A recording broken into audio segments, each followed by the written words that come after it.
அதே மாதிரி இங்கே இருக்கிற பல பேர் இங்கே ஆமாம் நெல்லை எண்ணெய் பழனிக்குமார் மண்ணை இது மாதிரி எல்லாருமே எல்லாம் நம்ம நண்பர்கள் எல்லாம் ஒருத்தர் பேரை வந்து சொல்ல முடியல, எல்லாருக்கும் தெரியும். என் மனசுலேருந்து எல்லாரையும் வந்து வருக என்று வழையத்து தேவராஜ் எல்லாருமே. அப்புறம் வந்து இந்த கடைசி பாட்டு பார்த்தீங்கன்னா கொஞ்சம் இந்த உம்மா தரேன் அப்படிங்கிறது அண்ணன் டிஆர் அண்ணன் பாடினது. அதுக்கு நான் ஃபோன் பண்ணி ரொம்ப ரொம்ப சந்தோஷப்பட்டேன். அண்ணன் நீங்கள் எப்படி பாடினீங்கன்னு. அவருக்கு ஒரு சின்ன ஒரு அப்ளாஸ் அவருக்கு தேங்க்ஸ் சொல்லணும் அவருக்கு. அப்புறம் லிவிங்ஸ்டன் வந்து குமார் ஜிஎம் குமார் லிவிங்ஸ்டன் அறிமுகப்படுத்துகிற நான் வந்து ரொம்ப சந்தோஷப்படுறேன். அறுவடை மலர்ந்த படத்தில் வந்து அறிமுகப்படுத்தணும். இன்றைக்கி வந்து எவ்வளோ பெரிய 2 பேருமே பெரிய ஆக்டர்ஸ் ஆகிட்டாங்க. ஸோ வந்து இந்த முக்கால்வாசி டேரக்டர்ஸ்லாம் 2-3 மீட்டர் போட்டே வந்துடுறாங்க. எல்லாம் ஆக்டர் ஆகுறாங்க, கேமராமேன் ஆகுறாங்க, அப்படியே காமெடியன் ஆகுறாங்க. இப்படிலாம் வந்து பல பேர் எல்லாம் இப்போ இறங்கிட்டாங்க. இப்போ சந்தோஷமாக இருக்குது. எல்லாருமே மல்டி டேலண்டட் பீப்புள் கூட வந்து ஆக்ட் பண்ணுறது ரொம்ப சந்தோஷம். உங்கள் அனைவரையும் வந்து ரொம்ப நாளைக்கு அப்புறம் பார்த்ததுல ரொம்ப ரொம்ப சந்தோஷம். வசீர் அண்ணன் வந்து எல்லாம் நம்ம வந்து ப்ரொடக்ஷன் எல்லாமே பார்த்துட்டார். அவர் தான் எங்களுக்கு சாப்பாடு காலையிலேருந்து மத்தியானம் நைட்டு வரைக்கும் சாப்பாடு போட்டதெல்லாம் அண்ணன் தான். ரொம்ப சந்தோஷம். அதே மாதிரி அண்ணன்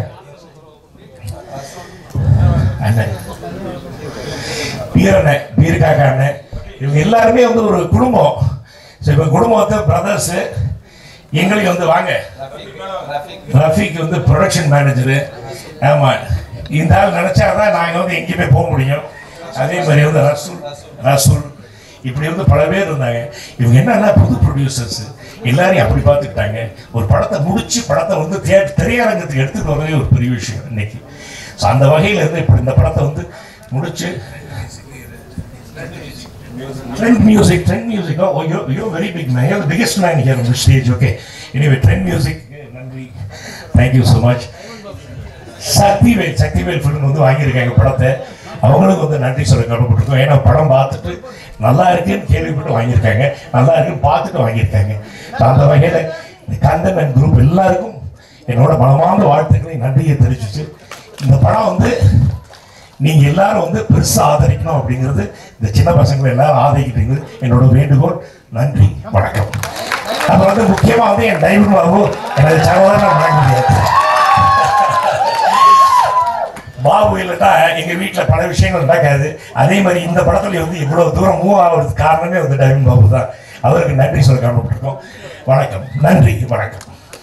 அரங்கம் நிறைந்து வழிந்து அரங்கத்தின் விலையையும் நிறைந்து வழியக்கூடிய இந்த காட்சி காண கண் கொள்ளாதது. இப்படியே திரையரங்கம் இணைந்து அரங்கங்கள்லாம் தங்கள் சொர்க்கங்களை வசூல் கொட்டி ராஜபுத்திரன் மாபெரும் பேரரசனாக விலைகளை வாழ்த்தி விடைபெறுகிறேன். நன்றி, வணக்கம். மேடையில் அமர்ந்திருக்கும் அனைத்து டிக்னேட்டரிகளுக்கும் மற்றும் இந்த படத்தின் நாயகன் வெற்றி அவர்களுக்கும், பிரபு சார் மற்றும் விழாவின் நாயகன் நோஃபர் அவர்களுக்கும் வாழ்த்துக்கள். ஒரு படம் வந்து வெற்றி எங்கே நினைவாகும்னா, படத்தோட டைட்டில் ராஜபுத்திரன். இது வரைக்கும் ஒரு 100 தடவை எல்லாரும் எங்களுக்கு சொல்லிட்டாங்க. அருமையான டைட்டில். ஸோ வெற்றிக்கான முதல் படி அங்கேயே ஸ்டார்ட் ஆகிடுச்சு. அதுக்கு பிறகு சக்தி ஃபிலிம் ஃபேக்ட்ரி, சக்தி வேலன் அவரோட பேனர் எங்கே இருக்கோ அது 2வது படம் வெற்றிக்கின்ற ஒரு அறிகுறி இருக்குது. ஸோ அதுவும் இந்த படத்தில் ஆல்ரெடி இருக்குது. டைரக்டர் வந்து கந்தசாமி சார் வந்து ஒர்க் பண்ணது நந்தா பெரியசாமி சார், வசந்த் சார்கிட்ட. அவர் ரொம்ப எல்லோரும் இங்கே இருக்கிற பாதி பேர் வந்து எவ்ரி 10 மினிட்ஸுக்கு எல்லாரையும் ஃபாலோ பண்ணி கால் பண்ணி காலையிலேருந்து வர வச்சுருக்காங்க. அவர் சிறந்த வெற்றி பெறுவதற்கு எல்லோரும் கண்டிப்பாக நீங்கள் ஒரு வாழ்த்து தெரிவிக்கணும். இந்த படம் உம்மா தர்ற அம்மா அவரோட சாங் ஒரே வைரல் ஆகிடுச்சு. ஸோ அந்த சாங்கால் இந்த படம் வந்து ஒரு எக்ஸ்ட்ரா மைலேஜாக கவனிக்கப்பட்டது. ஸோ இந்த படம் எல்லோரும் ரொம்ப நாளைக்கு அப்புறம் ஒரு அப்பா மகனுக்கான ஒரு உறவை இந்த படம் கொடுத்துருக்குன்னு நினைக்கிறேன்.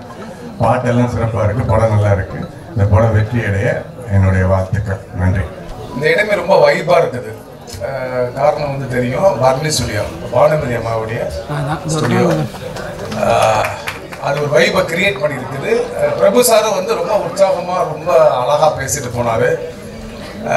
ஒரு விஷயத்தில் பாராட்டணும். பொதுவாக இந்த மாதிரி அப்பா பையன் கதையில் வந்து அப்பா வந்து சேரில் உட்காந்துருப்பார், பையன் வந்து நிற்பார். அதை மாற்றி அதுக்கு சம்மதிச்சிருக்கிறாரு. இளைய தலைமுறைக்கு வழிவிடணும்னு சொல்லி இந்த போஸ்டரை வந்து நம்ம வரவேற்கணும்.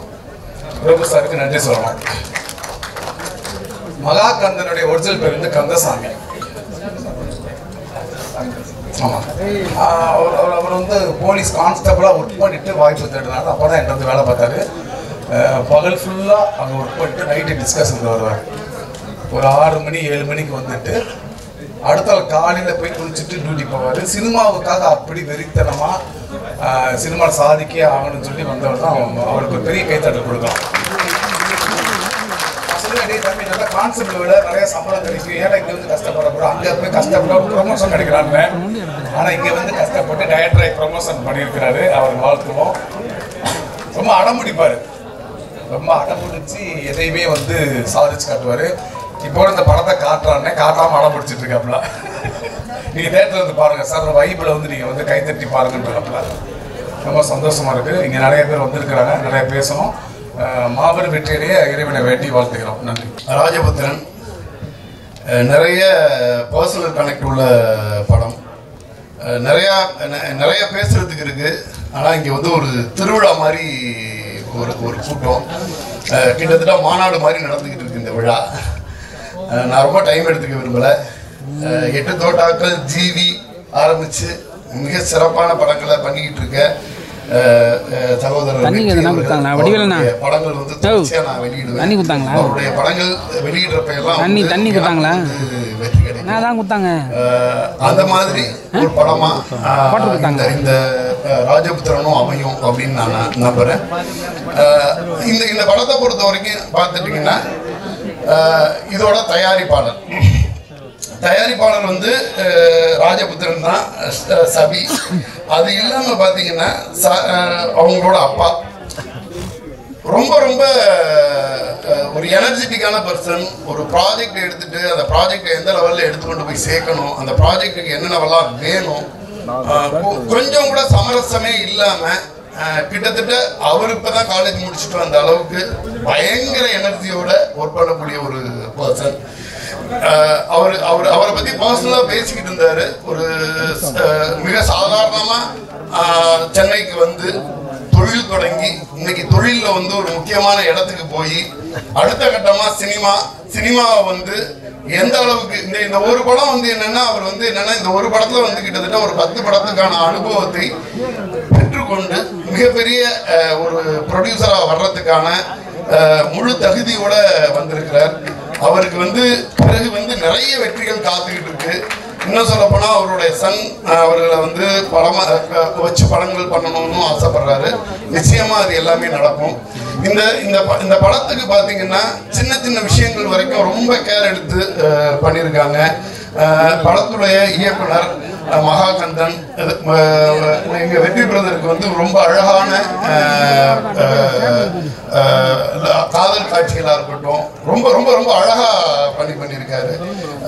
அந்த ராம்நாளை வந்து முழுக்க கண்ணுக்கு நேராக கொண்டு வந்திருக்காரு.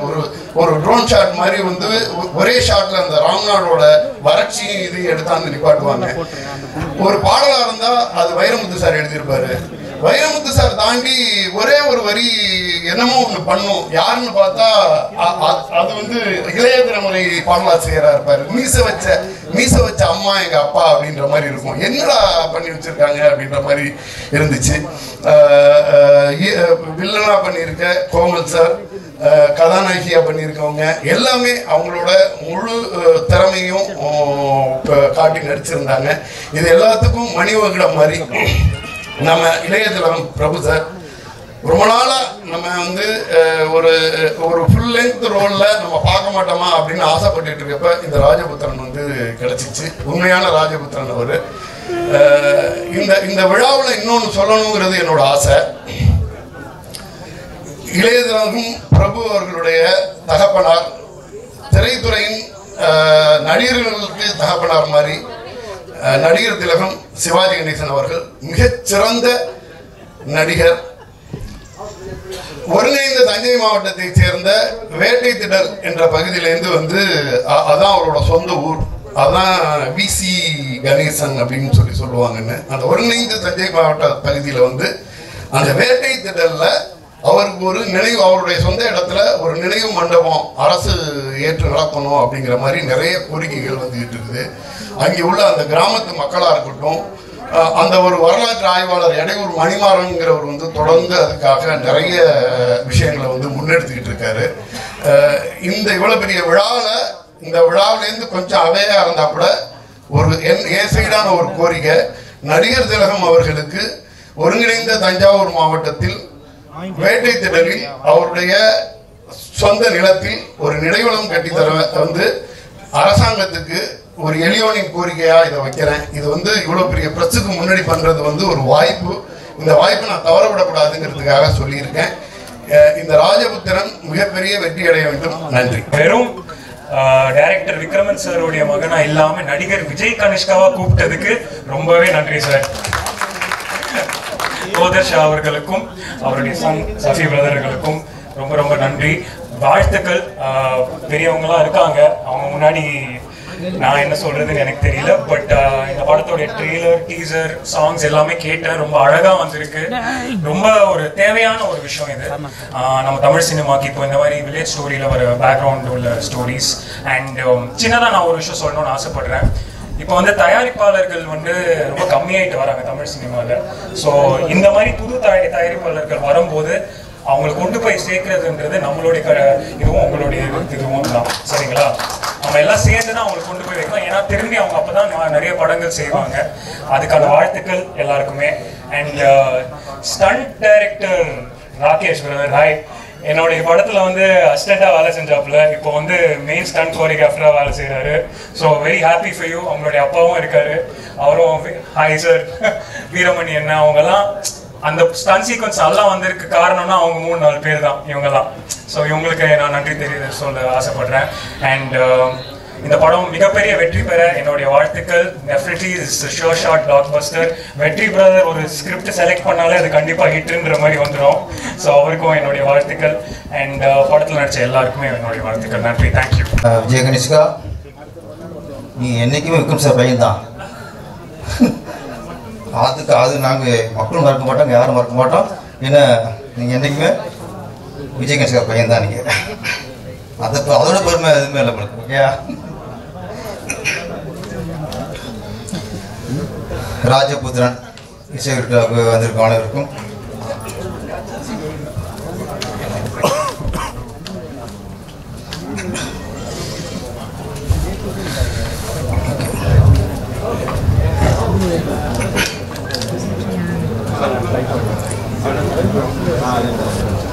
நான் இந்த விழாவுக்கு வந்ததற்கு காரணம் இயக்குனர் சங்க தலைவர் உதயகுமார் அவர்கள் தான். அவர் இந்த நடிச்சிருக்கிறாரு. அவர் தம்பி எப்படியாவது என் சார்பாக நீ போய் இதை கலந்துக்க அப்படின்ட்டாரு. காலையிலேயே அவர் தான் ஃபஸ்ட்டு போகணும், மறந்துடாத நீங்கள் போயிருந்தாரு. அவர் கட்டளை கிணங்க தான் நான் இங்கே வந்திருக்கிறேன். இந்த ராஜபுத்திரன்ட்டு எங்கள் சங்கத்திலே பல மாதமாக அந்த பேர் அடிபட்டே இருக்கும். படம் அப்படி வந்திருக்கு, பெருசாக வந்திருக்கு, பெருசாக இருக்குது, திரும்ப பெரிய ஒரு ஹிட்டு வரும். இது யாருன்னா எங்கள் செயற்குழு உறுப்பினர் இருக்கார் ரமேஷ் பிரபாகரன். டெய்லி இதே புராணம் தான் வரும். எங்கேயே வருது சார், ராஜபுத்திரன் சார் படம் அப்படி வந்துருக்கு சார். இவர் பில்டப் ஜாஸ்தியாக இருக்குது. நான் உண்மையை சொல்லுவார் எப்பவுமே. ஆமாம், நாளைக்கு கண்டி படம் நல்லா வந்திருக்கும். நல்ல விமர்சனம் ரமேஷ் பிரபாகரன். இங்கே டேங்கோப் சார், உங்களை பாதி பிஆர்ஓ அவர் ரமேஷ் பிரபாகர் இந்த படத்துக்கு. ராஜபுத்திரன் கதாநாயகர்னு சொல்லலாம். 2 கதாநாயகர்கள், பிரபு, வெற்றி. பிரபு சார் பற்றி சொன்னோம்னா, இப்போ ஒரு ஃபைட் மாஸ்டர் பையனாக இருக்கட்டும், ஒரு காமெடி நடிகர் பையனாக இருக்கட்டும், ஒரு மியூசிக் பையனாக இருக்கட்டும், ஒரு இயக்குனர் பையனாக இருக்கட்டும், எல்லாருமே ஒரு குணச்சித்திர ஆர்டிஸ்ட் பையனாக இருக்கட்டும், எல்லோரும் டக்குனு பையனாக முதல்ல ஹீரோ ஆகணும்னு தான் ஆசைப்படுறாங்க. ஆனால் இந்தியாவே வைக்கிற நடிகர் திலகம் சிவாஜி கணேசன் அவர்கள், உலகமே போற்றக்கூடிய நடிகர் சிவாஜி கணேசன் அவர்கள். அதெல்லாம் 82 நினைக்கிறேன், அவ்வளோ பீக்கில் இருக்கார். அப்போ அவருடைய பையன், அதாவது நடிகர் திலகத்தோட பையன் பிரபு அவர்கள் ஹீரோவாக அறிமுகமாகல, வில்லடத்தை அறிமுகமானார். அதுக்கப்புறம் நலந்தான ஒரு படம், ஒரு கௌரவமான தோற்றம் தான் அதில். அப்புறம் கோழிக்கு ஊதுர் படம், அதில் ஃபஸ்ட்டு ஒரு ஹீரோவே வர்றார். ஏன்னா படிப்படியாக வந்தவர் இளைய திலகம் அப்படிங்கிறது படிப்படியாக வந்தவர். அதுக்கப்புறம் ஹீரோனுக்கப்புறம் அந்த இடத்த தக்க வச்சிட்டார். அதனால் இன்றைக்கும் தமிழ் திரையில் அசைக்க முடியாத இடத்துல இருக்கிற ஒரு பிரபு சார், அவரோட இன்னைக்கு வெற்றி வளர்ந்து வர நாயகன், எனக்கு பிடிச்ச ஒரு ஹீரோ அவர் வெற்றி. ஏன்னா அவர் நிறைய பழகிருக்கேன் அவர்கிட்ட, அவர் படங்கள் நிறைய பார்த்து வரேன். கதையை செலக்ட் பண்ணுறதுல ரொம்ப கவனமாக இருக்கார். அது மாதிரி புது இயக்குநர்கள், சிறிய இயக்குநர்கள், இவர் எல்லோரும் கதை வைப்பார். கதை அவர் பிடிச்சிருந்தா ஓகே, பெரிய டேரக்டர் தான் பண்ணுவேன் அதெல்லாம் இல்லை. இந்த இண்டஸ்ட்ரியில் இப்போதைக்கு வெற்றி மாதிரி கதாநாயகர்கள் ஜெயிக்கணும். ஜெயிச்சா தான் நிறைய புதிய இயக்குநர்களுக்கு வாய்ப்பு கிடைக்கும். சின்ன சின்ன ப்ரொடியூசர்கள் படம் பண்ண முடியும். அதுக்கெல்லாம் சப்போர்ட்டாக இருக்கிற வெற்றி. அவர் இந்த படத்தின் மூலமாக மிகப்பெரிய வெற்றி அடையணும். அப்புறம் இயக்குனர் மகா கந்தன், ஆமாம், அவருக்கு வந்து ரொம்ப நன்றி உணர்வு ஜாஸ்தியாக இருக்குது. அவர் நன்றியே ஆரம்பிச்சுட்டு இருந்தார் எல்லாருக்கும். கடைசியாக பிடிச்சி விட்டுவிட்டார், அவர் மறந்துட்டார். ஏன்னா ப்ரொடியூசர் மனசுக்குள்ள இருக்கார், மொத்தம் வெளியே இருக்காங்க. வெளியே இருக்க சொல்லிவிட்டு மனசில் உள்ள விட்டுவிட்டார். டாக்டர் ஏன் வந்து நன்றியை தயாரிப்பில் சொல்லிட்டார். எந்த இயக்குனராக இருக்கட்டும், நடிகராக இருக்கட்டும், மறக்கக்கூடாத ஆளார்னா தயாரிப்பாளர் தான். தயாரிப்பாளர் இல்லாமல் சினிமா இல்லை. அவங்க தான் இன்னைக்கு சினிமாவுக்கு முக்கியம். அந்த தயாரிப்பாளர் யாரும் மறக்கக்கூடாது. தயாரிப்பாளர் இன்னைக்கு இருக்க சூழ்நிலை, இயக்குனராக இருக்கட்டும், நடிகராக இருக்கட்டும், எல்லா டெக்னீஷியனாக இருக்கட்டும், நம்ம தயாரிப்பாளர்களுக்கு பக்கவளமாக சப்போர்ட்டாக இருக்கணும். அந்த வகையில் நம்ம இயக்குனர் ரொம்ப சப்போர்ட்டாக இருக்கார். அவங்க நிறைய கேள்விப்பட்டிருக்கேன், சொன்னேன் பிரபாரம் சொல்லிட்டு இருப்பார். அந்த அளவு உழைச்சிருக்கிய எல்லார் உழைப்புக்கும் இந்த படம் மிகப்பெரிய வெற்றியை கொடுக்கும். நன்றி, வணக்கம். எனக்கு இந்த படத்து சம்பந்தமா யாருமே எனக்கு பழக்கம் இல்லை. டைமண்ட் பாபு நிச்சயமா இதுக்கு வரணும், பிரபு சார் சொன்னாரு அப்படின்னு இன்விடேஷன் படம் கொடுத்தாரு. நான் வந்துட்டேன். இருந்தாலும் ஒரு திரைப்பட விழா, இந்த திரைப்படம் ஒரு பெரிய வெற்றி அடையணும். ஏற்கனவே 2 வெற்றிகளை தயாரிப்பாளர் கொடுத்திருக்காருன்னு கேள்விப்பட்டிருக்கேன். அவருக்கு என்னுடைய வாழ்த்துக்கள். அடுத்து கதாநாயகனாக, ஒரு கதாநாயகனாக 2 பேர் கதாநாயகன் கேள்விப்பட்டேன். ஒன்று நண்பர் பிரபு சார், 2வது வெற்றி. பிரபு சார் நிறைய வெற்றிகளை பார்த்துட்டாரு. வெற்றியை பார்க்கணும்.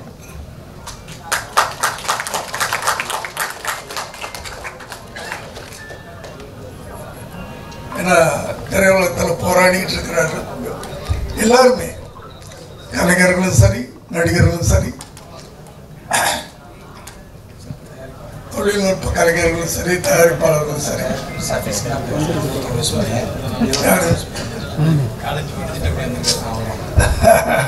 இவர் தயாரிப்பாளர்ன்றாங்க, குழந்தை மாதிரி இருக்காரு. ஆனால் இத்தனை வெற்றிகளை கொடுத்துருக்காரு, சந்தோஷமா இருக்கு. அதனால எல்லாருமே வந்து வெற்றிக்காகத்தான் நம்ம வந்து உழைச்சிக்கிட்டு இருக்கோம், போராடிக்கிட்டு இருக்கோம். இன்னைக்கு மேடையில் இருக்கிற என்னுடைய பாலிய நண்பர்கள்லாம் ஒரு சிலர் இருக்காங்க, எதிர உட்கார்ந்துருக்காங்க. எல்லாரும் போராடி வெற்றியை பெற்றவங்க தான். அதனால நிச்சயமா இன்றைய போராட்டம் நாளைய வெற்றி. அது வந்து சில விஷயங்கள் எல்லா இடத்துலையுமே சொல்லுவோம். நேற்றைய தொண்டன் இன்றைய தலைவன், இன்றைய தொண்டன் நாளைய தலைவன் ஒரு விதி இருக்குல்ல, அது மாதிரி இன்னைக்கு நம்ம உழைச்சோம்னா நாளைக்கு நல்லா இருப்போம். நேற்று உழைச்சதுனால நான் இன்னைக்கு நல்லா இருக்கேன். இவ்வளவுதான். உழைப்பு தான் ஒரு மனிதனை வந்து உயர்த்துவது, வேற எதுவுமே கிடையாது. உழைப்பு. உழைக்கிறதுக்கு முன்னாடி பிளான் பண்ணுங்க தயவு பண்ணி. சினிமா இன்னைக்கு ப்ரொடியூசர்லாம் காணாம, எனக்கு முன்னாடி பேசினவர் யாரும் சொன்னார் ப்ரொடியூசர்லாம் காணாம போயிட்டாங்கன்னு. காணாம போகல, பயந்து போய் வீட்டில் உட்காந்துருக்குறாங்க, வேற ஒன்றும் இல்லை. படம் எடுக்கிறதுக்கு பயந்து போய் இந்த உட்காந்துருக்காரு. எத்தனை படங்கள் எடுத்தவர். நான் பயந்தான், படம் எடுத்துருவோம் கடன் வாங்கி. ஆனால் அந்த எடுத்த படத்தை ரிலீஸ் பண்ண முடியுதா, அதுக்கு நமக்கு தியேட்டர் கிடைக்குதா, அங்கேதான் வந்து தடுமாறுறோம் நம்ம. அது சின்ன படமா இருக்கட்டும் பெரிய படமா இருக்கட்டும் எல்லா படங்களும் தடுமாறிட்டு தான் இருக்கு. அதனால அந்த ஒரு நிலைமை மாறணும். எல்லா படங்களும் தைரியமா எல்லாரும் திரும்ப படம் எடுக்க வரணும். திரும்ப சினிமா உலகம் ஒரு 80-90களில் இருந்த மாதிரி வரணும்னு ஆசைப்படுறேன். பிரபு சாரை பற்றி நான் இங்கே சொல்லணும்.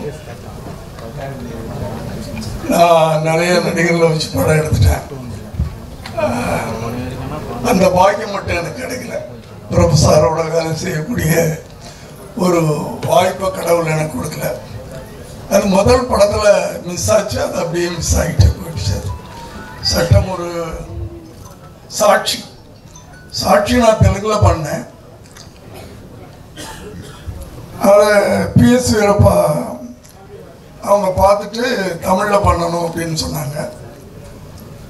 தமிழில் ஓகே எல்லாம் ரெடி ஆகிட்டு யாருக்கு ஹீரோவை போடலான்னு சொல்லும்போது பிரபு சார் தான். ஏன்னா நான் 81 டைரக்டரான பிரபு சார் 82 வந்தாருன்னு நினைக்கிறேன். சரிங்கிலி சாரி முன்ன பின்ன இருக்கலாம், 82 தான் நினைக்கிறேன் நான். பிரபு சார் வந்து அப்போ நல்லா பீக் பீரியடில் இருந்தார். ஏதோ நான் கேட்ட தேதி கிடைக்கல, அதில் மிஸ் ஆச்சு. அதுக்கு பிறகு அப்படியே அந்த கொடுப்பினே இல்லாமல் போச்சு. அப்படியே இந்த படம் ஒரு பெரிய வெற்றியை கொடுக்கணும், எல்லாருக்கும் வெற்றியை கொடுக்கணும். திரும்ப ஒரு ஒரு ஒரு தயாரிப்பாளர் வெற்றி அடைஞ்சாருன்னா ஒரு 10 பேருக்கு படம் எடுக்கணுன்ற ஒரு ஆசை வரும். வெற்றி அடைஞ்சாருன்னா அந்த வர்றவங்களுக்கெல்லாம் நான் திரும்ப திரும்ப சொல்றது, பிளான் பண்ணுங்க, அழகா முயற்சி பண்ணுங்க, கடுமையா உழைங்க, நிச்சயமா உங்களுக்கு வெற்றி காத்திருக்கிறது என்று சொல்லி எல்லாரையும் வாழ்த்தி நான் விடைபெறுகிறேன். நான் எதையுமே பார்க்கல, எதையும் பார்க்காம சொல்ல முடியாது. எல்லாருக்கும் வணக்கம், நன்றி, வணக்கம். காரணங்கள் நிறைய இருக்குது, அதை பார்க்கும்போது சந்தோஷமாக இருக்குது. சினிமாக்காரர்களுக்கு ரொம்ப முக்கியமே ஹவுஸ்ஃபுல் ஆகணும். இந்த ஆடியோ ரிலீஸை ஹவுஸ்ஃபுல்லாக இருக்குது. இதே முதல் வெற்றி. எனக்கு நம்ம டைம் பிரபு சார் பேர் சொன்னாங்க, அவர் தான் சார் சொன்னாங்க ஒன்று வர சொல்லுங்க. பிரபு சார் பேர் சொன்னால் எனக்கு நினைவாற்றல் சரியாக இருக்கிற வரைக்கும் அவர் எங்கே எப்போ சொன்னாலும் நான் இங்கே வந்து நின்றுவேன். ஏன்னா அந்த ஒரு ஜீவன் என்ன ஓகே இந்த பையன் சொல்லலாம், இந்த மேடையில் நான் இல்லை. நான் வேணால் இப்போவாது பரவாயில்ல, இப்படியே சட்டைக்கிட்ட போட்டு கொஞ்சம் பார்க்குற மாதிரி கொஞ்சம் உருவமாக இருக்கேன். நான் ஒரு 21 வயசு எப்படி இருந்திருப்பேன் பாருங்க. என்னை பார்த்தா ஒரு டைரக்டராக மதிக்க மாட்டாங்க. கன்னிராசி பூஜை அதில் இளையராஜா சார் பக்கத்தில் இருக்கிறாங்க, பிரபு சார், அப்புறம் எல்லிபி சார் இவங்க நிற்கிறாங்க. பூஜை செய்ய ஐயர் வந்து எல்லார்ட்டையும் அந்த பூ இதெல்லாம் கொடுத்து ஐஸ்வர்யம் வாங்குறாங்க. நானும் போய் கை நீட்டேன், என்னை தள்ளி விட்டார். அப்புறம் தீர்த்த நான் போய் கை நீட்டேன், தள்ளிட்டாரு. ஏதோ தேவையில்லாமல் ஒருத்தன் வந்திருக்காங்க. அப்புறம் இளையராஜா சொன்னார், இவன் தாங்க டைரக்டர். அதுக்கப்புறம் அவர் என்கிட்டயே மாத்திரம் சொன்னார். அந்த அளவுக்கு என்னை பார்த்தா டைரக்டராகவே தெரிய மாட்டேன். அப்படி ஒரு உருவம் இருந்த என்ன, இவன் ஒரு டைரக்டராக ஒரு கதை சொல்கிறான், இவன் நிச்சயமாக ஒரு நல்ல படம் எடுப்பார் நம்பி எனக்கு காட்சி கொடுத்தாருல, அந்த தெய்வத்தை இன்னொருத்துக்கும் வாழ்க்கை அற்புதமான மனிதர். அந்த உருவத்துக்கும் அந்த கோலத்திற்கும் சம்பந்தம் இருக்காது. அவர் கம்பீரத்துக்கு அவர் குழந்தை மாதிரி பேசுவார். என்கிட்ட நான் டேரக்டர்கிட்ட வந்து எங்கள் டேரக்டர்கிட்ட வந்ததில் ஒரு சொல்லிக் கொடுக்குற காரணம் இப்படி பண்ணுங்க நினைலுங்க அப்படிலாம் பேசுவேன். அதை ராசுக்கு அவர் சொல்லுவார், பாண்டி நீ நல்லா சொல்கிற, ஆனால் சொல்கிறது ஏதோ கொஞ்சம் செய்தியாப்பட்டெலாம் வருது, அதெல்லாம் கொஞ்சம் கட் பண்ணு அப்படின்னு தோளில் கை போட்டு ஹவு டு பிஹேவ், எப்படி மற்றவங்கிட்ட பழகணுன்றத கற்றுக் கொடுத்த மாமனிதர் ப்ரொஃபஸர் தான். ஏன்னா சினிமா கற்றுக்கிட்டோம் மட்டும் இல்லை, இந்த உலகத்தில் எப்படி பிழைக்கணும், யாராருக்கு எப்படி பழகணும், யாராருக்கு என்ன மரியாதை கொடுக்கணும், அதெல்லாம் பெரிய விஷயம். ஒரு ஒரு யூனிவர்சிட்டி மாதிரி அவர் அற்புதம் சொல்லி கொடுத்தாரு. அவர் வச்சு நான் அந்த படம் பண்ணும்போது அதில் ஒரு டூயட்டு ஆலாஸ்து மலையே மலியன்னு அதில் சாரத்துக்கு எங்கிட்ட ஃபிலிம் பார்க்கல. அப்போ ரொம்ப நெருக்கடி. அதில் சாரம் முழுக்க ஒரே ஷாட் வச்சார் சாரு. அவர் எடுத்து ஆடினார். கோல்டன் பீச் தான் எங்களுக்கு பெரிய லொக்கேஷன். கோல்டன் பீச் தான். கோல்டன் பீச்லாம் எடுக்கிறீங்களா அப்படின்வாங்க. அப்போ அவ்வளோ பெரிய ஷூட்டிங்கு அதான் எடுத்தேன். 2 சாரமும் ஒரு ஷாட்டு எடுத்தாச்சு. வந்து அந்த எடிட்டிங் வச்சு பார்த்தா அது சிங்காவில் பேட்டரி கொஞ்சம் லோவாக போட்டிருக்காங்க. பேட்டரி மாற்றலை அப்போ இருந்த மறுபடிக்கு. அப்போ சிங்கு பாட்டு முடிஞ்சு போச்சு. டான்ஸ் ஆடி அதுக்கப்புறம் சவுண்டு கொஞ்சம் இருக்குது. ஐயா பர்சன்ட்டு அதை பார்த்து ஒரு நாளைக்கு அப்புறம் அந்த ஒரு 6 ஃப்ரேமை ஃப்ரீஸ் பண்ணி அடுத்த ஃப்ரேம்லேயே ஒரு 6 ஃப்ரேம் ஃப்ரீஸ் பண்ணி அந்த ஃப்ரீஸை மிக்ஸ் ஒரு டிசால்வ் மாதிரி பண்ணி விட்டோம். அதை இதுலேருந்து அது மாறும்போது ஃப்ரீஸாக வரும். அப்பா அப்படி தப்பிச்சோம். தியேட்டரில் அதை பார்த்தோன்னே அந்த ஷாட்டை நாங்கள் தப்பு பண்ணதை அட்ஜஸ்ட் பண்ணியிருக்கேன். நான் அந்த ஷாட்டு கிளாப்ஸுங்க என்ன அது தப்பாக கண்டுபிடிச்சாங்க. விதில் பழகுது என்னடா போன சரணத்துலேருந்து அடுத்து பழைய வரும்போது ப்ரொஃபஸர் காஸ்டியூம் சேஞ்ச் வேற ஷர்ட்டில் வராரு. அதுக்கு விசில் வருது. ரசிக கூப்பிட்டு ஏன் கை தட்டீங்க, அதே ஷார்ட்டில் சட்டை மாத்திராருல அந்த டிசைனில். அப்படி ஒரு ரசிகர்களை பெற்று ஒரு சூப்பர் ஹீரோ, ஒரு பண்பாளர். அவர் இன்னைக்கு வரைக்கும் பாண்டி அப்படின்னு ஃபோன் எடுத்தோன்னே அந்த உரிமையோடு கூப்பிடுற குணம் அதை மறக்க முடியாது. நான் டைரக்ட் பண்ணது பிரபு சார், அவர்கிட்ட கற்றுக்கிறது நிறையா. அதுக்கப்புறம் அவங்க அப்பா கூட நடித்தேன். என்னன்னு நடிகர் தளத்தோட காய்கறி தளத்தில் நடிக்கிற வாய்ப்பு இதெல்லாம் எனக்கு சோகங்கள் வரும்போது நினச்சி பார்த்துருது. எவ்வளோ பெரிய லக்கு நமக்கு யோசிச்சு பாருங்க. நடிகர் திலகம் எனக்கு அப்பா, நாட்டிய பேரொழி பத்மினி அம்மா எனக்கு அம்மா, இவங்களுக்கு நான் புள்ள. இப்படி ஒரு காம்பினேஷன் போடணுமா? யோசிச்சு பார்த்தாலும் நடக்குமா? இதெல்லாம் நடந்திருக்கு. இந்த மாதிரி அவங்க கூட பழகும்போது என்ன டைமிங், நடிக்கிறனா எப்படி நடந்துக்கணும், 7 மணினா 7 மணி காட்சிட்டில் வித் காஸ்டியூம் மேக்கப்போட 7 மணிக்கு செட்டில் இருக்கணும். இதெல்லாம் சொல்லி கொடுத்த தெய்வங்கள் தான். ஒரு அற்புதமான குடும்பம். அந்த வீட்டுக்குள்ளே நம்ம போய் காப்பி சாப்பிட்ருக்கோம். என் பேர் சொல்லி கூப்பிட்டுருக்காங்க. இதெல்லாம் சந்தோஷமான விஷயம். அவங்க கூப்பிட்ட ஆடியோ இருந்துச்சு. டேம் சார் சொன்னார், பிரபு சார் அப்பா பையனுக்கான ஒரு கதையில் ஆக்ட் பண்ணியிருக்காரு, அதனால் நீங்கள் பையனோடு வரணும்னாரு. வரங்க, இதை விட நான் நமக்கு சந்தோஷம். நான் பையனோடு மட்டும் வரலைங்க, என் பேரனையும் கூப்பிட்டு வந்திருக்கேன். எப்படியோ அந்த சினிமாவுக்கு எங்கெங்கேயோ கஷ்டப்பட்டு என்னென்னமோ பட்டு வந்தோம். ஆனால் அந்த சினிமா என்னென்ன கொடுக்குது, எங்கெங்க கொடுக்குது, தோண்டு விடும்போதெல்லாம் நம்மளை கைக்கு கூடுது, எந்தெந்த ஊருக்கு கூட்டு போகுது, எவ்வளோ மனிதர்களை சந்திக்க வைக்குது. நான் ஆஸ்திரேலியா போயிருந்தேன். இந்த மாதிரி இடத்துல சொல்லதான் உண்டு. ஆஸ்திரேலியா போனப்போ அப்போது கையில் இருந்த காசை செலவாகி போச்சு. நான் மெல்போர்ன் போயிட்டு திடீர்னு ஒரு ஆள், சார் எங்கள் பிரிஸ்பன் வரீங்களா? எங்கேயா இருக்குது பிரிஸ்பன்? என்கிட்ட டிக்கெட்டுக்கெலாம் இல்லை, நான் சென்னை போகணுன்னு. இல்லை சார், நாங்கள் பிரிஸ்பன்லேருந்து உங்களுக்கு டிக்கெட் போட்டு தரோம். இல்லையா, காசு தான் செலவு பண்ணிட்டேன். நான் காசு தரேன் சார். காசுலாம் கொடுத்து என்னை கூப்பிட்டு போனாங்க. எனக்கு பசங்களாம் இங்கே விட்டு போயிட்டு ஒரே கவலை நடாதுன்ட்டு. அதுக்கப்புறம் நாளைக்கு சென்னைக்கு வர போகிறேன். இன்றைக்கி அந்த ஸ்ட்ரீட்டில் நின்று ஒரு பேண்ட் வாங்கணுன்ட்டு என் ஒய்ஃப் அங்கே போயிருக்க கடைக்கு நான் சோகமாக நிற்கிறேன். அப்போது ஒரு 4 வயசு குழந்தை, ஒரு பொண்ணு குழந்தை அவங்க அப்பா கை பிடிச்சி வருது. நான் டக்குன்னு அந்த குழந்தை பார்த்தது, அப்பா அவர் பாண்டியராஜனே, பாண்டியராஜன் எங்கே நிற்கிறார், நான் கண்டேனப்பா. இல்லை, அவர் எங்கே இருப்பார், அவர் சென்னையில் போயிருப்பார். இல்லையே, கண்டேன், பகடியாக நடிப்பார், அவர் தான். அப்பா இல்லைக்கோ, நான் பார்க்கணும். அவர் அந்த குழந்தை தொல்லைப்பட்டு நேராக கிட்ட வந்து, பாண்டியராஜன் நீங்களா?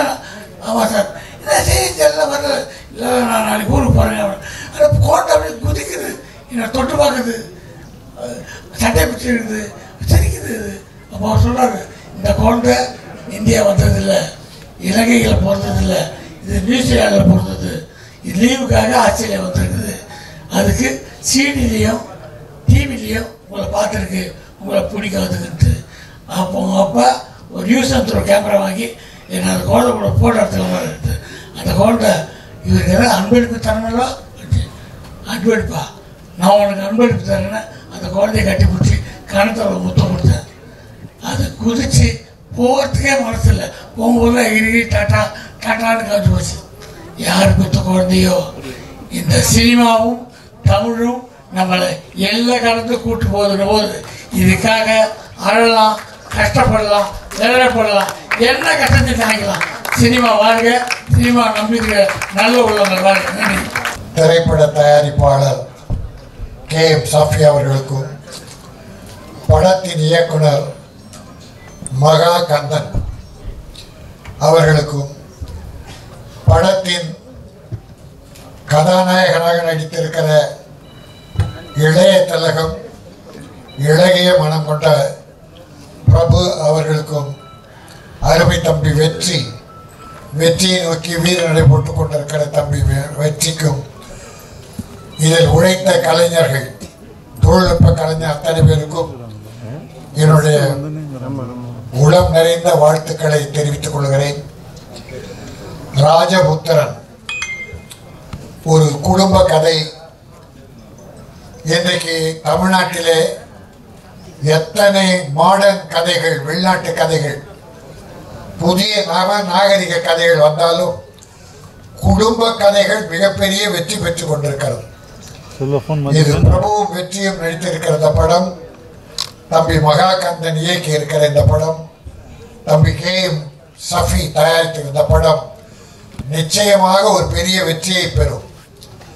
இந்த கடந்த ஒரு வருடத்திலே பார்த்தால், அது முன்னாலும் சரி, சிறு முதலீட்டிலே தயாரிக்கப்பட்ட நல்ல கதை அம்சம் கொண்ட சிறு முதலீட்டு படங்கள் வெற்றி பெற்றிருக்கிறது.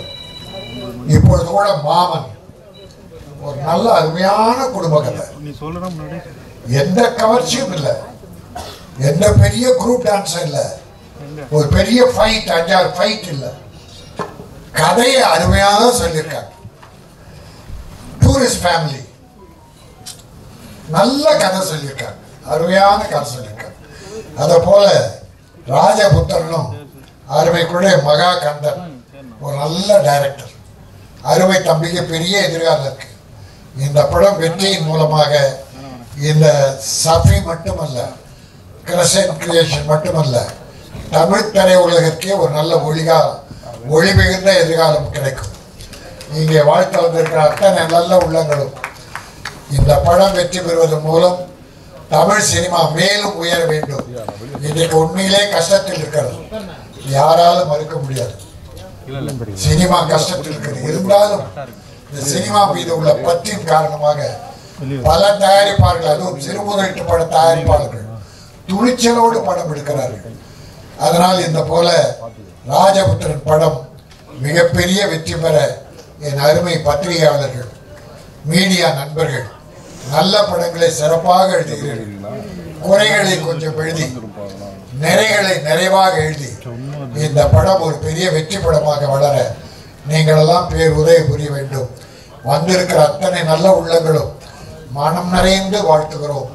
இந்த படம் மிகப்பெரிய வெற்றி பெறும். இதை தொடர்ந்து 10 தயாரிப்பாளர் வருவார்கள். தமிழ் சினிமா வளரும்.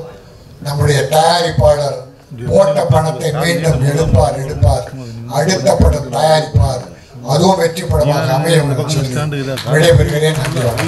டைரக்டர் மகாகாந்தன் பேசும்போது சொன்னார், இந்த படத்தை பார்த்து கரெக்ஷன்லாம் சொன்னேன்னு. கரெக்ஷன்லாம் இல்லைப்பா, சின்ன ஃபீட்பேக்லாம் கொடுத்துருந்தேன். ஆனால் அவர் கால் பண்ணிவிட்டு எனக்கு ஒரு வாரம் முன்னாடி சொன்னார், சார் நீங்கள் சொன்னதெல்லாம் ரொம்ப உபயோகமாக இருந்தது. படம் பார்த்த உடனே நம்மளுக்கு ஒரு சில விஷயங்கள் தோணும். நீங்கள் ஊடகத்தில் ரிவ்யூ பண்ணுற பல கிரிட்டிக்ஸ் எல்லாம் நீங்கள் படம் பார்த்த உடனே தோணும், இப்படி இருந்திருக்கலாமே அப்படி இருந்திருக்கலாமேன்னு. அதே மாதிரி தான் எனக்கும் இப்படி இருந்தால் அப்படி இருந்தால் நல்லா இருக்குமே, இந்த மாதிரி இந்த டைலாக் போட்டு ஒரு ஜஸ்டிஃபை பண்ண முடியாதா அப்படிலாம் நான் சொன்னதை ஏற்றுக்கிட்டு அவர் அந்த படத்தில் இந்த விஷயம்லாம் நான் ஆட் பண்ணியிருக்கேன் சார் சொன்னார். அதை கேட்கும் போதே சந்தோஷமாக இருந்தது. அதை இங்கே மேடையிலும் சொல்கிறாரு, கரெக்ஷன்லாம் சொல்லுங்கள், உங்களை மாதிரியே நானும் கொஞ்சம் ஒரு கருத்துக்கள் தான் சொன்னேன். அந்த கருத்துக்களை ஏற்றுக்கிறதுக்கு நன்றி. அண்ட் இன்னைக்கு ஒரு முக்கியமான நாளாக நான் பார்க்குறேன். தமிழ் சினிமாவில் பார்த்தீங்கன்னா இன்னைக்கு டூரிஸ்ட் ஃபேமிலி அப்படின்ற ஒரு படக்குழு அவங்களுடைய கலெக்ஷன் உலக லெவலில் 75 கோடி அச்சீவ் பண்ணியிருக்கேன்னு அவங்க சொல்லியிருக்கும் போது எவ்வளோ ஒரு சந்தோஷமாக இருக்குது.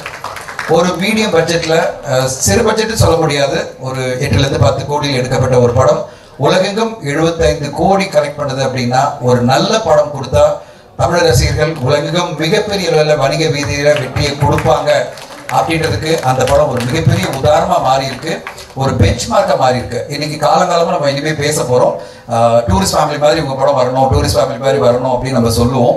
அப்படிப்பட்ட ஒரு மிகப்பெரிய வெற்றியை கொடுத்த அந்த படக்குழுவுக்கு இன்னைக்கு அவங்க அனௌன்ஸ் பண்ணதுட்டு வாழ்த்துக்களை நம்ம சொல்லணும் எல்லா சார்பிலையும்.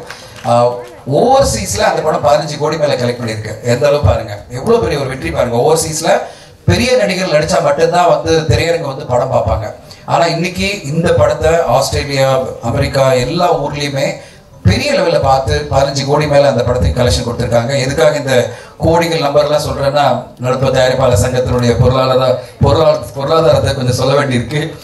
அந்த அளவு மிகப்பெரிய வெற்றி தமிழ்நாட்டில் மட்டுமே 55 கோடி லெவலில் இந்த படம் கலெக்ட் பண்ணி உலகெங்கும் இவ்வளோ பெரிய வெற்றி சாதனை பண்ணியிருக்குன்னா, தமிழ் சினிமா மீண்டும் மீண்டும் ரசிகர்கள் சொல்றதும் பார்வையாளர்கள் சொல்றதும் ஊடக நண்பர்கள் நீங்க எல்லாரும் சொல்றதும் ஒன்னே ஒண்ணுதான், நல்ல சினிமா கொடுத்தா நாங்க அதை பாராட்டுவோம், மிகப்பெரிய வசூலை கொடுப்போம் அப்படின்னு அவங்க திருப்பி நீங்க எல்லாம் சொல்றீங்க, ஆடியன்ஸும் சொல்றாங்க. இந்த படத்தை நான் பார்த்தேன், உணர்வுபூர்வமா ஒரு அற்புதமான ஒரு படம், அழகான ஒரு கதை. எனக்கு ஆச்சரியமா இருந்தது. வெற்றி இந்த படத்தினுடைய முடிவுலாம் பார்த்தீங்கன்னா ரொம்ப சர்ப்ரைஸாக இருக்கும். இந்த மாதிரி ஒரு கதையெல்லாம் ஒத்துக்கிட்டு நடிக்கிறதெல்லாம் ரொம்ப தைரியம். ஏன்னா ஹீரோஸ்னாலே நான் ஃபைட் பண்ணி வின் பண்ணணும் அப்படின்லாம்வாங்க, அப்படி இல்லை. இந்த கதையோடு சேர்ந்து அந்த கதாபாத்திரமாகவே வெற்றி வாழ்ந்திருக்காரு. நான் கொஞ்சம் லேட்டாக வந்துட்டேன். நான் சரி 6 o'clock 7 மணிக்கு ஆரம்பிக்கன்னா 6:45 நான் வரும்போதே பார்த்தா இளைய திலகம் பிரபு சார் போயிட்டார், அவர் கிளம்பி போயிட்டார் சொன்னாங்க. அவர் 74 பேரை நான் அறிமுகப்படுத்திருக்கேன்னு சொல்கிறார். கேட்டும் போது எனக்கு ரொம்ப எவ்வளோ பெரிய ஒரு விஷயம் பாருங்க, எத்தனை இயக்குநர்களை அறிமுகப்படுத்தியிருக்காரு. இந்த படத்துலையும் அவர் மூலமாக ஒரு இயக்குனர் அவருடைய இந்த ராஜபுத்திரன் மூலமாக வராரு. அவருக்கு என்னுடைய வாழ்த்துக்கள். பிரபு சார் அவருடைய ஆசீர்வாதம் தானே கண்டிப்பாக உங்களுக்கு வெற்றிகள் கிடைக்கும்.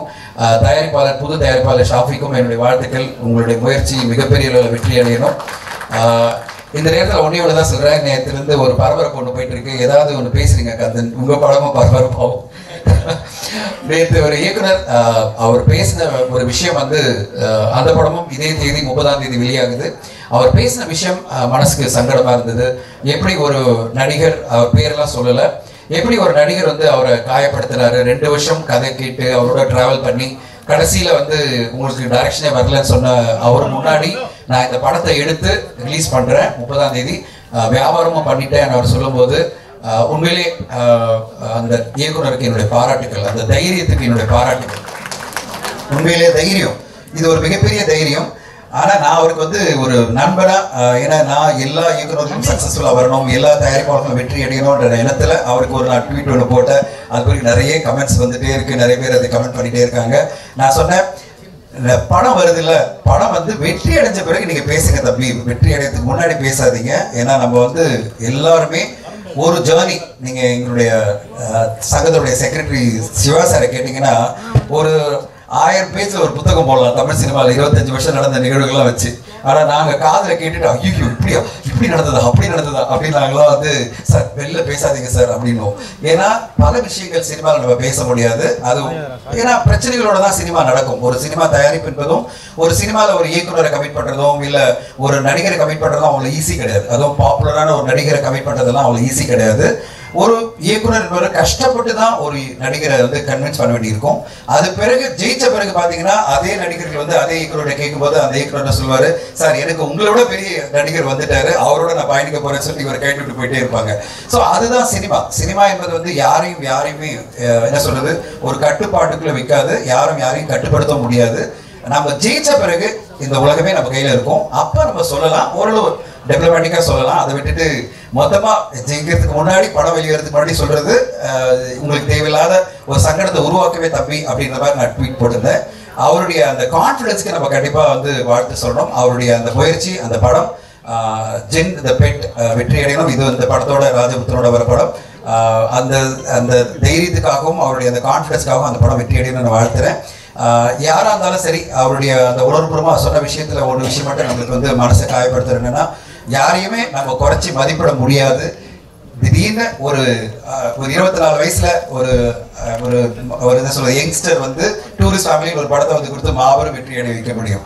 ஸோ நம்ம நினைக்கலாம் 26 வயசுல ஒரு டைரக்டர் அவனுக்கு என்ன அனுபவம் இருக்கு, ஷார்ட் ஃபிலிம் தானே எடுத்திருக்கேன் அப்படின்னு நம்ம சொல்லலாம். ஆனால் திடீர்னு வந்து இன்னைக்கு உலகமே பார்த்து வாவ், ராஜமௌலி சார்லேருந்து சங்கர் சார்லேருந்து இன்னைக்கு சூர்யா சார் அவ்வளோ பெரிய வாழ்த்து சொல்லி அவங்களெல்லாம் பாராட்டிட்டு இருக்காரு. அது பிறகு எல்லா நடிகர்களுமே அவர் கூப்பிட்டு பாராட்டுறாங்கன்னா 24 வயசோ அனுபவமோ இல்லை, திறமை மட்டும்தான் இங்கே வந்து சினிமாவில் ஜெயிக்க முடியும்.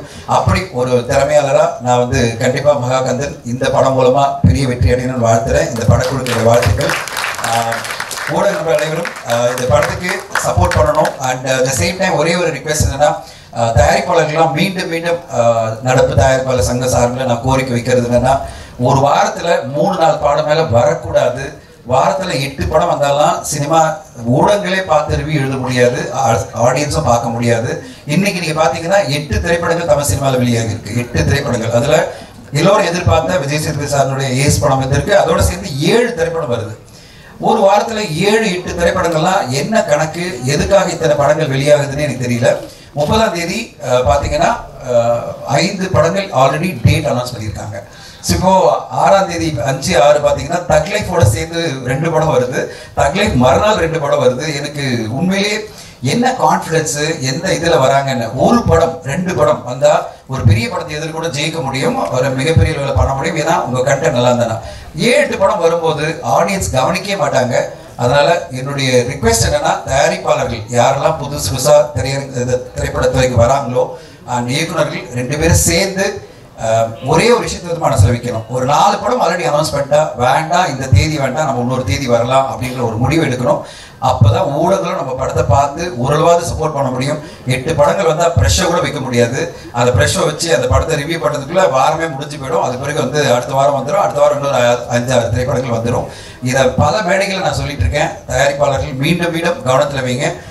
நம்ம படத்துக்கு குறைந்தபட்சம் ஒரு 2 வாரமாவது லைஃப், அதாவது திரையரங்கில் ஓடுறதுக்கான வாய்ப்பு இருக்கா இல்லையா அப்படின்றத யோசிச்சு நீங்க பண்ணா நல்லா இருக்கும். இன்னைக்கு ஒரு தயாரிப்பாளர் வந்து படம் வந்திருக்கு, அவர் நேற்று என்கிட்ட சொன்னாரு 80 ஸ்கிரீன் கன்ஃபார்ம் ஆயிடுச்சு சார் அப்படின்னாரு.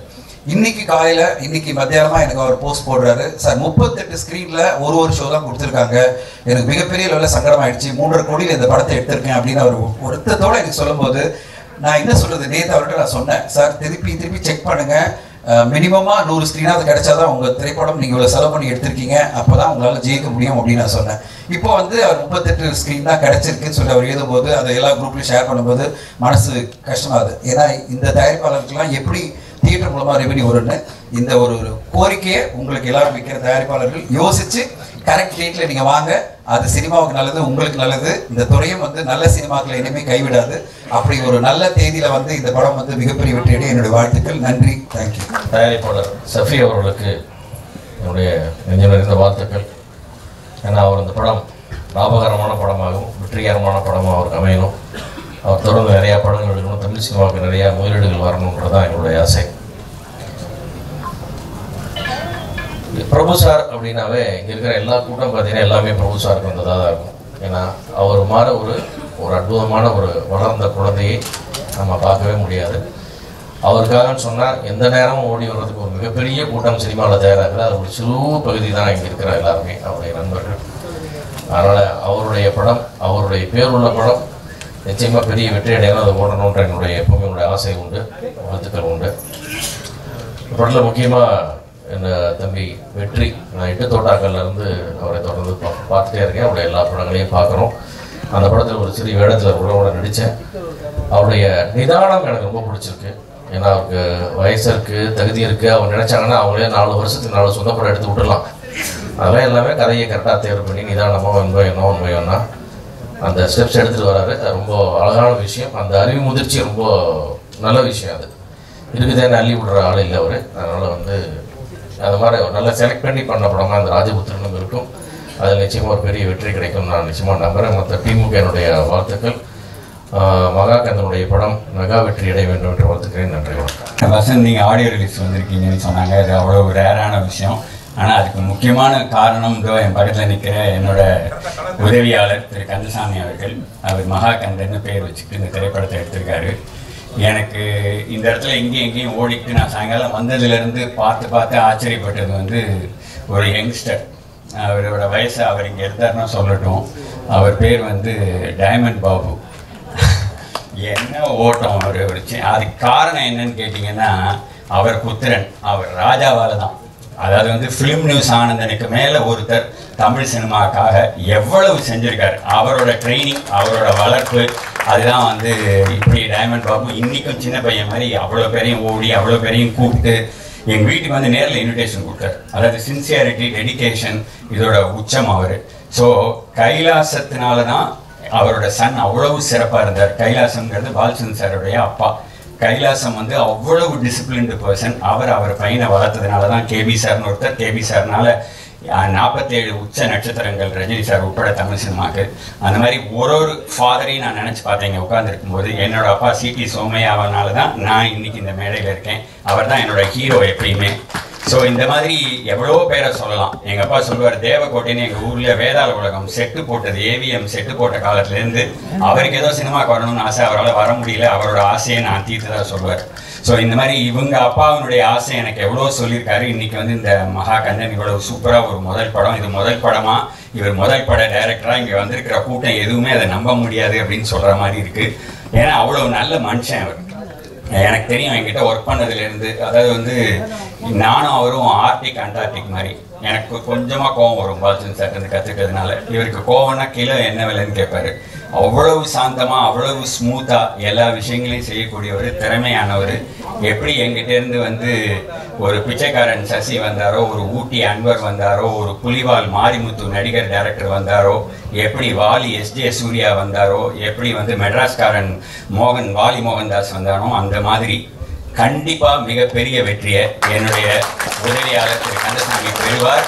அதுக்கு இங்கே வந்திருக்கிற அத்தனை பேரும் பேசின பேச்சுக்களின் சாட்சி. ரொம்ப மகிழ்ச்சி, வாழ்த்துக்கள். வெற்றி விழாவில் சந்திப்போம். நன்றி. கவிதா மங்கையர்கரசி தொகுப்பாளினி அவர்களே, இதுவரைக்கும் எல்லாத்தையும் எப்படி கூப்பிடுச்சு இந்த பாப்பா? படத்துல கண்டு வெட்டி வசூலிப்பு வராங்க. இது தேவையா உங்களுக்கு?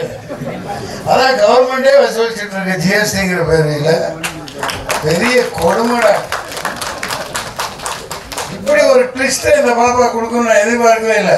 ஐயா வாங்க, அமித்ஷா அவர்களே. ஐயா வணக்கம்.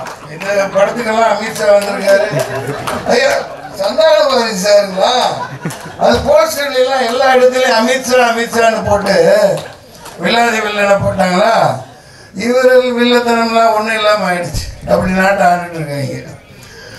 பெரியவர்களே, தாய்மார்களே, நீ அந்த என்ன வரைக்கும் வந்து இப்போ வேண்டாம் வர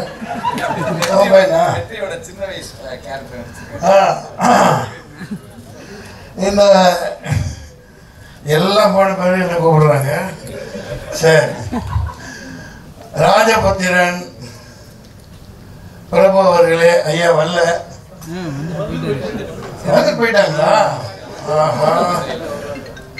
உடம்பா? அதெல்லாம் சும்மா அவருக்காவது உடம்பு சரியில்லாம இருக்கிறது. நான் வெளில விட்டுருக்க மாட்டேன். ஏன் விட்டீங்க? உங்களுக்கு ஒரு விஷயம் தெரியுமா? இந்த கூட்டத்தில் யாருக்காவது தெரியுமா? அதாவது அவர் அளவுக்கு இந்தியாவிலேயே குதிரை ஓட்டக்கூடிய ஆள் யாருமே இல்லை. ஜெயச்சந்திரன் சார் வணக்கம். பிரபு சார் கேப்டனே மிரண்டிருக்காரு. பெங்களூர்ல பயங்கரமா படிக்கல ட்ரைனிங் எடுத்தவர். குதிரை செத்தாலும் அவர் இறங்க மாட்டார், கீழே பறப்பார். 120 கிலோமீட்டர் ஸ்பீட்ல பறப்பார் பிரபு சார். அவருக்கு போய் உடம்பு சரியில்லைன்னா எப்படி? இன்னொன்றும் நம்ம அப்படியே விஷயங்கள் மறந்துடுவேன், சொல்லிட்டு போகணும். ஒரு சில படங்கள் குதிரைக்கு முக்கியத்துவமாக கண்டா ஏதோ வரைச்சோம் இந்த மாதிரிலாம் படங்கள் வந்தது. கதாநாயகர்கள் குதிரை ஓட்ட கற்றுக்குங்க முதல்ல. ஏன்னா அந்த கன்ராஜ் இப்போ டைமண்ட் பாபு சார் கன்ராஜ் தானே, ஆவணி 40 குதிரைக்கு மேலே வச்சுருக்காங்க. எங்கிட்ட தென்னவன் அவங்கெல்லாம் பாவம் குதிரைக்கு கொள்ளி எப்படி போடுவாங்க. கதாநாயகர்கள்லாம் பில்டப்லேயே வாழ்ந்துட்டு போகிறாங்க. ஒரு குதிரை ஓட்டம் செய்யறேன்னா குதிரை கற்றுக்கணும். அது என்ன ஒரு 1000 2000 10,000 கொடுத்து கற்றுக்கிறதுல என்ன? கற்றுக்க மாட்டேங்கிறாங்க. பில்டப்லேயே ஓடிட்டு இருக்குது. பில்டப்லேயே எல்லாம் ஓடுது. குதிரையும் பிழைக்கும், அவங்களும் பிழைப்பாங்க. அதனால இது ஒரு தகவலா இனிமேல் வர்ற கதாநாயகர்கள், உனக்கு குதிரை ஓட்ட தெரியுமா? உண்மையா? அதே 2 கால குதிரை சொல்லலை. அந்த பாப்பா இருக்குது, பயங்கரமான பாப்பாப்பா. கதாநாயகி பேர் என்ன? கிருஷ்ணபிரியா. அந்த கால ரேவதி மாதிரி இருக்காங்க, நல்லா வருவாங்க. ராஜபுத்திரன் பிரபு அவர்களே, ரஜபுத்திரன் கதாநாயகன் அவர்களே, ரஜ கஜதுரை பதாகைகளாக வந்து எடுத்துக்கொண்டிருக்கும். ஏன் ரஜ கஜ பதாதைகள் உங்களை சொல்லணும்னாங்க பாருங்க. AK-47 மாதிரி தாளிகையாளர்களே மற்றும் நெல்லை சுந்தரராஜன் அவர்களே, மரியாட் நண்பரே, நிறைய இருக்காங்க இங்கே. ஐயா நிறைய பேசிட்டு போயிட்டாங்க, எல்லாத்தையும் பேசணும். பழைய ஜோக்கு தம்பி அவர்களே, நான் விட மாட்டேன். நான் பழைய ஜோக்கு தம்பி தான், தம்பி தங்கத்துறை. சரி சரி, நான் இவங்கள மாதிரி போயிட்டேன். அவங்க கூட பழகினேன்னா அந்த பழைய ஜோக் அதை சொல்லி காட்டிட்டேன். நீங்கள் சொல்கிற ஜோக்கெல்லாம் புது ஜோக், நடக்கிறது தான் பழைய விஷயமா நடக்குது. இப்போ பாருங்க, ஆப்ரேஷன் சிந்தூர் கொடுமை. எங்கேருந்து வந்தான்னு தெரியல, எங்கே போனான்னு தெரியல, பிடிக்கிறதாவும் இல்லை. 1/2 மணி நேரத்தில் தமிழ்நாடு போலீஸை விட்டுருந்தா. ஏன்னா அதுக்கப்புறம் 8வது நாள் அங்கே இருக்கேன், முன்னாடியே நிகழ்ச்சிப்படி. சார் ரொம்ப கொடுமைங்க. அங்கே உள்ள சாதாரண இந்த இப்போ குதிரையை பற்றி பேசுனேன்ல, பாவம் அந்த குதிரைக்கு கொள்ளு போட கூட காசு இல்லை. இந்த டூரிஸ்ட்டை நம்பி தான் என்டையர் காஷ்மீரே இருக்குது. அங்கே உள்ளே இருந்து யாரும் வரல. அந்த ஆட்டோக்காரெல்லாம் சத்தியம் பண்ணுற, ஐயா ஜனாப் சாப் அந்தருக்கு அந்த சாப் ஓ கேம்ப் வாலி இன்னைக்கு எல்லாம் அவங்க தான். ராணுவத்தை மாரி ஒன்றும் ஒரு காக்கா கூட உள்ள வர முடியாதுன்னு இப்படியே புல்வாமான இந்த ஆட்சியை தக்க வைக்கிறதுக்காக ரொம்ப கொடுமைத்தனம் பண்ணுறாங்க. இதை சொல்ல வேண்டியதாகிடுச்சு. அதாவது ஆடுறவங்களே வில்லனாக இருக்காங்க. நாங்கள் இங்கே யாரும் சாதாரண பாரதியெல்லாம் பெரிய வில்லனே கிடையாது. நானும் ஒரு வில்லனே கிடையாது, வில்லனே கிடையாது. நம்ம அவர் இருக்காரு ஒன் ஷாட் ஹீரோ, நம்ம பேர் என்ன? சீனிவாசன். என்ன சீனிவாசன் ஐயா பேரு? டிஆர் சீனிவாசன். TSR ஒரு எஸ் விட்டு போச்சா? அதனால என்ன இப்போ நடிக்கிறது ஒரு சீனு தான் என்ன மாதிரி. பரவாயில்ல, அடுத்து 10 சீன் கொடுங்கப்பா. எல்லாத்தையும் மகிழ்ச்சியா இருக்கணும், ஜாலியா இருக்கணும். ஆனா இந்த நாட்டு ஆளுற விடமாட்டேங்கிறான். நாட்டு ஆளுற எல்லா எரும மாட்டுகளும் இங்கேயும் சரி அங்கேயும் சரி மக்களை மகிழ்ச்சியாவே வச்சுக்க மாட்டேங்கிறான். மகிழ்ச்சியை வச்சுக்கிறேன் அப்படின்ட்டு டாஸ்மாக திறந்து விட்டு ஃபுல்லா அடிச்சு போதைகள் எடுக்க வைக்கிறான். காசு எப்படி வரும்? இது ஏன் நான் சொல்றேன்னா, சினிமா பார்க்க இவர் எங்க தனஞ்சயமா போயிட்டாங்களா? பேசிட்டு கண்டுருவாங்களே, கேட்க மாட்டாங்களே. சிவாசாரம் இல்லையா? சரியா போச்சு. அதாவது இந்த தியேட்டர் போடுறவர் இருக்காருல்ல, நீங்க அப்பப்போ வந்து மைக்க பிடிச்சிக்கிறேன், நீங்க தான் நாம. அதாவது இவர் கஷ்டப்பட்டு ரிலீஸ் பண்றாரு, ஆடியன்ஸ் வரணுமே உள்ள. காசு இல்லை, காசு இருந்தா தாங்க வருவான். இப்ப பாருங்க, கொஞ்ச நாள்ல ஸ்கூல் திறந்துருவான். ஸ்கூல் ஃபீஸ் கட்டணுமா இல்லையா? புலவட்டி உள்ளவனுக்கு தான் தெரியும், நாட்டு நாதரிக்கு தெரியாது. சார் எவ்வளவு கஷ்டம் சார். ஆட்டோக்காரங்க அந்த 1.5 மாசம் லீவ் இருக்குல்ல, அந்த லீவுக்கு சேர்த்து காசு வாங்குறாங்களா இல்லையா? சார் நான் உங்களை நம்பித்தான் சார் இருக்கோம், வேற ஒன்றும் பதில் சொல்ல முடியல. எலக்ட்ரிசிட்டி என்னங்க, இபி எவ்வளோங்க? அந்த காலத்தில் ஆட்டோவுக்கு மீட்டர் தான் சூடு வச்சான், இவன் மொத்தமாகவே சூடு வைக்கிறாங்க. முடியல. இபி அந்த பக்கம் ஜிஎஸ்டி. அதாவது மக்கள்கிட்ட காசை இருக்க விட மாட்டேங்கிறாங்க. சினிமாவை காப்பாத்துறவங்க இப்ப உதாரணத்துக்கு இப்ப விளையாட்டா சொல்லல, காஷ்மீர்ல 50 லட்சம் கோடிக்கு மேல இது வரைக்கும் அந்த வீணா போன அவ்வளவு செலவழிச்சிருக்காங்க. அதுக்கு மேலன்னு நினைக்கிறேன் 8 லட்சம் ஃபோர்ஸ் ஒரு அடிக்கு ஒருத்தன் நின்றுட்டு இருக்கான். காலையில ஒண்ணுக்கு போக முடியல, 4 மணிக்கு வாங்க சொன்னா அப்படியே அந்த அந்த ட்ரைகரை கையில வச்சுக்கிட்டே சுத்துறாங்க. எப்போ போட்டு தருவான்னு தெரியல. நம்ம ஊர் போலீஸ் தான் இப்படி வச்சுக்கிட்டு ஜாலியா அப்படி சுத்திட்டு இருப்பாங்க. இப்படியே சுத்துறாங்க எல்லாம் ஃபுல் ஆம்டா. அவ்வளவு பணத்தை கொண்டே கொட்டுறாங்களே. நான் சொல்ல வர்றது, சினிமாவை வாழ வைக்க யாருப்பா இருக்கா? நம்ம சங்கம் யாரு நம்ம இங்க இருந்து நாளைக்கு உருவாக்கலாம், நீங்க கூட உருவாக்கலாம். அதாவது வேணும், கம்பல் பண்ணணும். மத்திய அரசு என்னன்னா எக்ஸ்மா இருப்பா, சினிமா ஓட வேணாமா? அதாவது ஏதாவது வசதி பண்ணணும், மானியம் இருக்குல்ல, அதெல்லாம் ஒழுங்கா கொடுக்குறாங்களா? மத்திய அரசு எல்லாத்துக்கும் கொடுக்க வைக்கணும், ஊக்குவிக்கணும். மக்கள்கிட்ட காசு இருக்கிற மாதிரி ஏதாவது பண்ணணும். தங்க விட மாட்டேங்கிறானே. பேங்க்ல பணம் போட முடியுதா? ஒரு பைசா போட முடியல, என்னென்னமோ போட்டு எடுத்துடுறோம். நான் கொஞ்சம் பணம் வந்துட்டு இருந்தது, பிளாட் வித்து வந்துட்டு இருந்துச்சா, ஒரு அம்மா அந்த பேங்க பரோடால சார் சின்ன சைன் பண்ணி எதுக்குமா இன்சூரன்ஸ் சார் போடுங்க சார், பின்னாடி யூஸ் ஆகும். சரி அப்படி சைன் போட்டு வந்துட்டேன். அதாவது அவனே பணம் எடுத்துக்கிறான். வருஷத்துக்கு 2 லட்சம் 2-3 பாலிசி சைன் வாங்கினாங்க. ஒரு மெடிக்கல் இதுக்காக ஒரு நண்பரை ரொம்ப இது பண்ணி பணமே இல்லை, அப்போ ஒரு 2 லட்சம் அக்கௌண்ட்ல போடுனா எப்போ போட்டான்னு தெரியாது, மெசேஜ் வருது 2,18,000 முடிச்சிட்டாங்க அந்த இன்சூரன்ஸ். அதாவது எல்லாம் சுற்றி இந்த இன்சூரன்ஸ் நடத்துறவங்க எல்லாம் இந்த மோதியோட தோஸ்துகள் தான் எடுத்துட்டு ஓடுறாங்கல்ல சுருட்டுறவங்க. நான் எதுக்கு சொல்றேன்னா, குறிப்பிட்ட யாரையும் தாக்கணுங்கிற நோக்கம் அல்ல. அரசு கேள்வி கேட்கறதுக்கு நமக்கு உரிமை இருக்கு. சினிமாவில் உள்ளவங்க கேட்கணும், மக்கள் கேட்கணும். ஒரு படம் நல்லா அடி திட்டுறீங்கல்ல, இவ்வளவு பெரிய தவற நீ ஏன் பண்ணிட்டு மத்தவங்க மேல பழி போட்டுட்டு இப்ப எதுக்கு ஒரு டீம் போகுதுன்னு தெரியல. ஒரு டீம் போகுது இல்ல, அதாவது யோசிக்கணுங்க. இப்ப நாளைக்கு படம் எடுத்துட்டீங்க, நீங்க ஏதாவது ஒரு டீம் ரஷ்யாவுக்கு அனுப்புறியாப்பா? இவர் ஏன் ராஜபுத்திரன் என்று எடுத்தார் அதை சொல்லுவதற்கு 4 பேர். யார் காசு? இவங்க அப்ப மூட்டு காசு. எதுக்கு போய் சொல்ற? ஆபரேஷன் சிந்தனை விளக்குவதற்கு. இது ஆயிரக்கணக்கான இது இருக்கு. நான் அரசியல் பேசணுங்கிற நோக்கம் இல்லை. சினிமா நல்லா இருக்கணும், இந்த மெசேஜ் சொல்றதுக்கு தான் இவங்க கடைசியில் என்ன கூப்பிடுவாங்க. நல்லா இருக்கணுமா இல்லையா? எல்லாம் வாழணுமா இல்லையா? எல்லாம் கையில ஓடுது. அந்த செல்போன்ல கண்ட கர்மத்தை காட்டுறாங்க. அவுத்து விட்டு எல்லாம் வீட்டுக்குள்ள போனா ஒன்று சோபால காலம் மேலே போட்டுட்டு இப்படியே பார்த்துட்டு இருக்கு. ஆக்கி போடுறது அங்க ஒன்று கேம் ஆடிட்டு இருக்குது. செல்போனை பார்த்துக்கிட்டே சினிமா பார்த்துட்டு இருக்கு. சினிமா எப்படி ஓடும்? ஏங்க நீங்க ரிலீஸ் பண்றீங்கல்ல, ஒரு ஈகா தேட்டர்னு ஒன்று இருக்கு. நாளைக்கு தள்ள தேட்டர் வேற விஷயம். ஒரு எல்லா தேட்டரும் அப்படித்தான். இந்த பேனர் எல்லாம் எங்கேயாவது பார்க்க முடியுதா? வெளியில ஒரு ஹோட்டல் நடத்துறான், அங்கேயே ஹோட்டல் நடத்துறாங்க, எல்லாம் நடத்துறாங்க. அந்த காலத்துல எல்லாம் ஒரு பேனர் வைப்பாங்க, கையில காசை வச்சுக்கிட்டு போய் பார்ப்பாங்க. யார் படம்?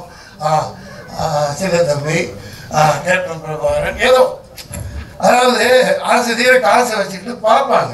ஒரு தேட்டரில் பேனர் இருக்கணும், பேனரே வைக்க மாட்டேங்கிறாங்க. இல்லை சார் எல்லாம் ஆன்லைனில் வந்துடுறாங்க. சொல்ல வேண்டியது, மக்கள் கையில் காசு இருக்க வைக்கணும். ஏகப்பட்டதை ஏற்றிக்கிட்டே போகிறான். டோல்கேட்டு போடுறான், ஜிஎஸ்டி போடுறான். அப்புறம் என்னென்னப்பா, படம் எடுக்காட்டியும் ஜிஎஸ்டி வாங்கிட்டே இருக்காங்கப்பா. மக்கள்கிட்ட காசு இருக்க மாட்டேங்குது. தங்கம் 80,000 ரூபா பவுனுன்னா இந்த நாடு விளங்குமா? இவனையெல்லாம் தூக்கி போட்டு மிதிக்க வேணாமா? தூக்கி போட்டு மிதிக்க வேணாமா? ஒரு 4-5 வருஷம் 6 வருஷத்துக்கு முன்னாடி 30,000 தானே இருந்துச்சு. ஏன் ஏற்ற வர்ற? ஏன்னா கப்பல், ஏர்போர்ட்டு எல்லாம் தூக்கி கொடுத்துட்டா தெரியாது. அவன் பாலமா கப்பலா கொண்டு வருவான். கொண்டு வந்து இது ஒரு நடக்க வாய்ப்பு இருக்கா இல்லையா? என்ன நீ யாரு ஆளுங்கட்சி பக்கமா சாய உட்காந்துருக்கீங்க? சொல்லுங்க. பத்திரிகையாளர்லாம் கேள்வி கேட்கணும். இப்ப சில பேர் கடத்திட்டு ஏதோ ஒரு கஷ்டப்பட்டு ஒரு 2 பவுனை கொண்டாந்தா பிடிச்சிட்டு நாசம் பண்ணி ஏதோ பண்றாங்களே. இப்ப குஜராத்ல வந்து இறங்குது கப்பல். எவன் கேட்கறான்? அதான் நீ துறைமுகம். அவன் பாட்டு கப்பல் 1000 கிலோ 2000 கிலோ 10,000 கிலோ கொண்டு வர்றான். அவனே நிப்பாட்டி வச்சுக்கிறான். ஏதோ ஒரு சூது நடக்குது எல்லா நாடுகளுக்கும் நடுவுல. இல்லாட்டி இதெல்லாம் குறைக்கிறதுக்காக சினிமாக்காரங்க எடுக்கத்தான் முடியும், சொல்லத்தான் முடியும்.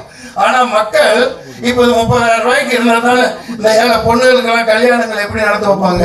80,000 ரூபாய் கொடுத்து யாரும் வாங்கி நடத்துவா? எம்ஜிஆரும் போயிட்டாரு, ஜெயலலிதாவும் போயிருச்சு. ஏதோ தாலிக்கு தங்கம்னாலும் தூக்கி கொடுத்து ஒரு 4 பவுன் 5 பவுன் கொடுக்கலாம். கொடுக்க வைப்போம். சினிமாவில் ஒருத்தன் வருவான், நாளைக்கு ஏதோ செய்வான், நாட்டை ஆடுறதுக்கு ஒருத்தன் வருவான். எல்லா பெண் குழந்தைகளுக்கும் 10 பவுன் அல்லது 50 பவுன் இருந்தா வெறும் 30,000 ரூபாயில வேறு 20 அதை கொண்டாங்கடா. அதை விட்டு போட்டு இந்த நாளைக்கு கண்ட இதுக்கு வீணா செலவு பண்ணிட்டு தெரியுறாங்க. நான் பயணம் பண்ணுறதுக்கு 8,000 கோடி எரிச்சலாக இருக்கு. சம்பாதிச்ச காசை வீட்டுக்கு கொண்டு போக முடியல, வீட்டில் வைக்க முடியல. யாருக்கு எப்படி சினிமா பார்க்க வருவான்? நீங்களே சொல். நீ 200 தியேட்டர் போடு, 400 தியேட்டர் போடு, காலியால ஓடுது. தியேட்டருக்காரர் என்ன சொல்லுவார்? சார் 10 பேர் ஆடியன்ஸில் எங்கே போட்டு கொடுங்க சொல்கிறாங்களா இல்லையா? காசு எங்கேருந்து வரும்? மக்கள்கிட்ட இருக்க விட்டா தான்ப்பா. அதனால இந்த மத்திய அரசு மாநில அரசு நாளைக்கு ஒரு சட்டம் போடணும். பேங்க் பேலன்ஸ்லையும் 2 லட்சம் ரூபாய் இருந்துக்கிட்டே இருக்கணும். போடு. நீ தான் 20 லட்சம் கோடி வச்சுட்டு உட்காந்துருக்கியப்பா. ஒவ்வொரு ஸ்டேட்லையும் ஒவ்வொரு கண்ட்ரிலையும் அந்த காசை வச்சு என்ன புடுங்க போறீங்க? நீங்க ஏழைகளுக்கு கொடுங்க, பழைய இருக்கிறதுக்கு மானியம் கொடுங்க. இந்த டூரிஸ்ட் ஃபேமிலி பற்றி பேசுகிறாங்க. 10ல் 1 ஓடும், 2 அசல் வரும். இது சினிமா, இது ஒரு கேம்லிங் தான், அது வேற. ஆனால் இவ்வளோ குடும்பம் செலவு பண்ணுது. இப்போ பாருங்க, ஐயா மோடி அவர் சொல்லுவாங்கல்ல, திருப்பி வரேன்னா வாசுதேவ குடும்பம். எங்கள் அமெரிக்காவில் போய் சொல்லுவார், அதாவது உலகமெல்லாம் என்னோட உறுப்பினர்கள், என் குடும்பம் அப்படின்னு சொல்லுவார். இந்த பாரு, ஒரு பாய் எடுக்கிறாரு, ஒரு கான் பேசிட்டு இருக்கேன், ஒரு ஜான் ரிலீஸ் பண்றாரு. இது தமிழ்நாடுன்னு இல்லை, ஒட்டுமொத்த இந்தியாவே இப்படி இருந்தால் தான் இந்த நாடு உருப்படும் இல்லைங்களா? எனக்கு தோன்றது சொல்லிட்டாப்பா. இது ரொம்ப ஆனால் குசும்பு இந்த அம்மா பண்ணுது. கந்து வட்டிக்கு இந்த படத்தில் கந்து வட்டிக்கு அது எப்படி நீங்கள் படம் பார்த்தீங்க? நானே பார்க்கல. ஏப்பா யாருப்பா இந்த அம்மாவுக்கு போட்டு காமிச்சது? இந்த கவர்மெண்ட் வாங்குற கந்து வட்டியை விட வேடா நாடாதீங்களா? ஜிஎஸ்டிக்கு ஏன்னா கணக்கு போடுங்கப்பா. எவ்வளோப்பா வாங்குறீங்க? ஏகப்பட்டதான் 18%. ரொம்ப வேணாம், தண்ணி வேணாம், நீ தண்ணி தான் கொடுப்பேன், நான் ஒயிட் ட்ரம் அடிச்சுன்னு சொல்லுவோம். ரொம்ப வேணாம். அதெல்லாம் மேடையில் அந்த காலத்தில் எல்லாம் பண்ணோம். ரவிக்கு தெரியும், எஸ்எஸ் பாபாவுக்கு தெரியும். ஆமாம், சரி, எல்லாரும் சந்தோஷமா இருக்கணும், நல்லா இருக்கணும். அரசாங்கத்தை எடுத்து கேள்வி கேளுங்க. கேள்வி கேட்க நமக்கு உரிமை இருக்கு. நம்மகிட்ட பேங்க் பேலன்ஸே இருக்க விட மாட்டேங்கிறாங்க. பேங்க்ல அக்கௌண்ட்டும் போட முடியல. இருக்கிற காசு எல்லாம் அது என்ன மினிமம் பேலன்ஸ் வைக்கலையா? அந்த விளக்கமாத்து கட்டில தான் அடிக்கணும். ஏன்டா அந்த இப்போ 5 வருஷத்துக்கு முன்னாடிலாம் அந்த இது கிடையாது. என்ன காசு ஒரு 150 ரூபா இருந்தால் கூட அதுக்கு இன்ட்ரெஸ்ட் போட்டு நமக்கு கிடைக்கும். இப்போ இருக்கிற காசு கோயிந்தா பண்ணிடுறான். தெரியாதனமாக பணத்தை போட்டால் அவன் இப்போ சொல்ல வந்தேன், அப்படியே விட்டுட்டேன். இந்த 2 லட்சம் ரூபா போட்டான் இல்லையா இன்சூரன்ஸ்காரன், அதோடு சேர்த்து இருந்த காசையும் பிடிக்கிட்டான். ஏன்னா நான் கையெழுத்து போட்டது ஆட்டோமேட்டிக்காக அவன் எடுத்துக்குவானான். ராக் கொள்ளக்கார மாதிரி நடத்துறானுங்க இந்த பேங்க். இதெல்லாம் உதைக்கணும். அஜித் ஒரு படத்தில் நல்லா சொல்லியிருப்பார். ஸோ மகாகந்தன் டைரக்டர் மகாகந்தன் மகா கஞ்சனா தான் இருக்கக்கூடாது, மகா கந்தனா இருக்கணும் இல்லையா? கந்தா கடம்பா கதிர்வேலா ஞான பண்டிதா அப்பனை முருகா ஐயா மேலே கூப்பிடுங்க, நல்லா ஓட வைப்பாங்க. அது நான் என்ன பண்ண போறேன்? நல்லா இருந்தா ஓட போகுது. ஆமாம், நல்லா செக்கச்சேவன் அழகாக தான் இருக்கிறான். ஆமாம், நம்ம ஜெயம் ரவி மாதிரி யாரையும் கட்டிட்டு மாட்டிக்காதியா? எல்லாமே அவங்க வாழ்க்கையை அவங்க பார்த்துக்கிறது தானே. சரிங்க, போயிட்டு வரேன், சந்தோஷமா இருங்க. 4-5 இஷ்யூ தீர்க்கப்பட வேண்டியது. மக்கள் கையில் பணம் இருக்கணும். இந்த அரசாங்கங்கள் அதுக்கு ப்ரொவைட் பண்ணணும். நாசமாக போகிறதுக்கு பணத்தை செலவழித்து நாட்டை நாசம் பண்ணுறதை விட சினிமாவை வாழ வைக்கணும்னா சினிமாக்காரங்க எங்களுக்கு வசதி ஒன்றும் பண்ண மாட்டேங்கிறாங்க. அதுக்கு ஏதாவது ஒன்று செய்யணும் இல்லைங்களா? எல்லா படமும் ஓடணும். எல்லா படமும் ஓடும்னா மக்கள் கையில் காசு இல்லாத மிகப்பெரிய குறை. அதனால எந்த ஆட்சி வந்தாலும் சரி, அடுத்து விஜய் வராரா, கொள்கை தான் நம்ம பாட்டு இதில் போட சொல்லுப்பா. என்னப்பா அதான்ப்பா, அது என்னமோ போடுவாங்களே தேர்தல் அறிக்கையா, அந்த இதில் போடணும். எல்லாருக்கும் ஓட்டு போடுற எல்லா குடும்பமும் 2 லட்ச ரூபா நாங்கள் பிக்ஸ்டில் போடுவோம், அதை வச்சு நீங்கள் வியாபாரம் பண்ணுங்க, அதுக்கு டேக்ஸ் இல்லை அப்படின்னு போடணும். இந்த ஜிஎஸ்டி சினிமாவுக்கு தூக்கணும். ஜிஎஸ்டியை இல்லையா, ஜிஎஸ்டி கொடுக்கணும் டிக்கெட்டில், அது தூக்கணும். நாங்கள் மகிழ்ச்சி படுத்துறதுக்காக இருக்கோம். நாங்கள் எனக்கு எதுக்கு வெங்காயம் நீ ஜிஎஸ்டி போடுற, ஏன் போடுற கேளுங்க. நிர்மலா சீதாராமன் நீ போ ஊரை வித்திய, அப்போ உங்களுக்கு ஜிஎஸ்டி போட்டாங்களா? லண்டனில் ஊரை வித்துட்டு இருந்த மாமி தானே நீ கன்னடத்தில் தானே பதவி ஏற்ற, ஆனால் தமிழச்சின்னு சொல்லிக்கிற. நீ ஒரு தேர்தல் ஜெயிக்கல. இந்த ஜெய்சங்கர்னு ஒருத்தர் நடந்த ஒரு ஏதோ நெருப்பு கோழி மாதிரி நடப்பார். அதை அன்னைக்கு பார்த்து நானே பயந்துட்டேன். அது புறவக்கேலி செய்யக்கூடாது. நம்ம அது என்ன ஆத்திரம்னா, நாங்களாம் காசு கொடுத்து எலெக்ஷன்ல நின்று ஜெயிக்கிறேன் தோக்குறேன், ஒண்ணுமே இல்லாம நோகாம நோம்பு கொண்டு அந்த மக்களை வாட்டி வதைக்கிறாங்க. அதனாலதான் நம்ம வெறுப்பு. உங்களில் ஒருத்தனா நான் உங்க வெறுப்பை பதிவு பண்றேன். சினிமா நல்லா வாழ்ந்தா தான் மக்கள் நல்லா வாழ்வாங்க. மக்கள்கிட்ட பேங்க் பேலன்ஸ் இருக்கணும், அந்த ஜிஎஸ்டி எல்லாம் சினிமாவுக்கு தூக்கணும், மானியங்கள் கொடுக்கணும் இல்லையா? நன்றி, வணக்கம், போயிட்டு வரேன். ஜாலியா இருங்க, சந்தோஷமா இருங்க. நன்றி, நன்றி, வணக்கம். உடன்பரா சகோதரன் இளையதளம் பிரபு அவர்கள் நடித்த ஒரு படம். இது மிகப்பெரிய வெற்றி அடைய இந்த டீமுக்கு என்னுடைய வாழ்த்துக்களை தெரிவித்துக் கொள்கிறேன். நன்றி, வணக்கம். ராஜபுத்திரன் திரைப்பட இசை வெளியீட்டு விழாவிற்கு வருகை தந்திருக்கின்ற மேடையில் இருக்கின்ற நண்பர்களுக்கும் கீழே அமர்ந்திருக்கின்ற நண்பர்களுக்கும் அனைவருக்கும் நான் சார்ந்துள்ள தமிழ்நாடு வணிகர் சங்கங்களின் பேரவை சார்பாக வணக்கத்தை தெரிவித்துக் கொள்கிறேன். நான் ஒரு வியாபாரிகள் சங்க தலைவர். இதுல மன்சூர் அலி அண்ணன் பேசினார் இல்லையா, இந்த குறையே நாங்கள் சொல்லி சொல்லி ஆர்ப்பாட்டங்கள் போராட்டங்கள் நடத்திக்கிட்டு இருக்கிறவங்க. அதில் மன்சூர் அலி அண்ணன் பேசும்போது நம்ம பேச வேண்டியதெல்லாம் பேசுறாரு சொல்லி கேட்டுக்கிட்டு இருந்தேன். உண்மைதான். அதாவது ஜிஎஸ்டிங்கிறதோட விரிவாக்கமே சரக்கு மற்றும் சேவை வரி, குட்ஸ் சர்வீஸ் டேக்ஸ் இங்கிலீஷ்ல. ஆனா சரக்குக்கு மட்டும்தான், பொருள்களுக்கு மட்டும்தான் ஜிஎஸ்டிங்கிறது அவங்களோட கொள்கை. ஆனா கட்டிட வாடகைக்கும் ஜிஎஸ்டி, சினிமாங்கிறது அண்ணன் சொன்னது மாதிரி ஒரு பொழுதுபோக்கு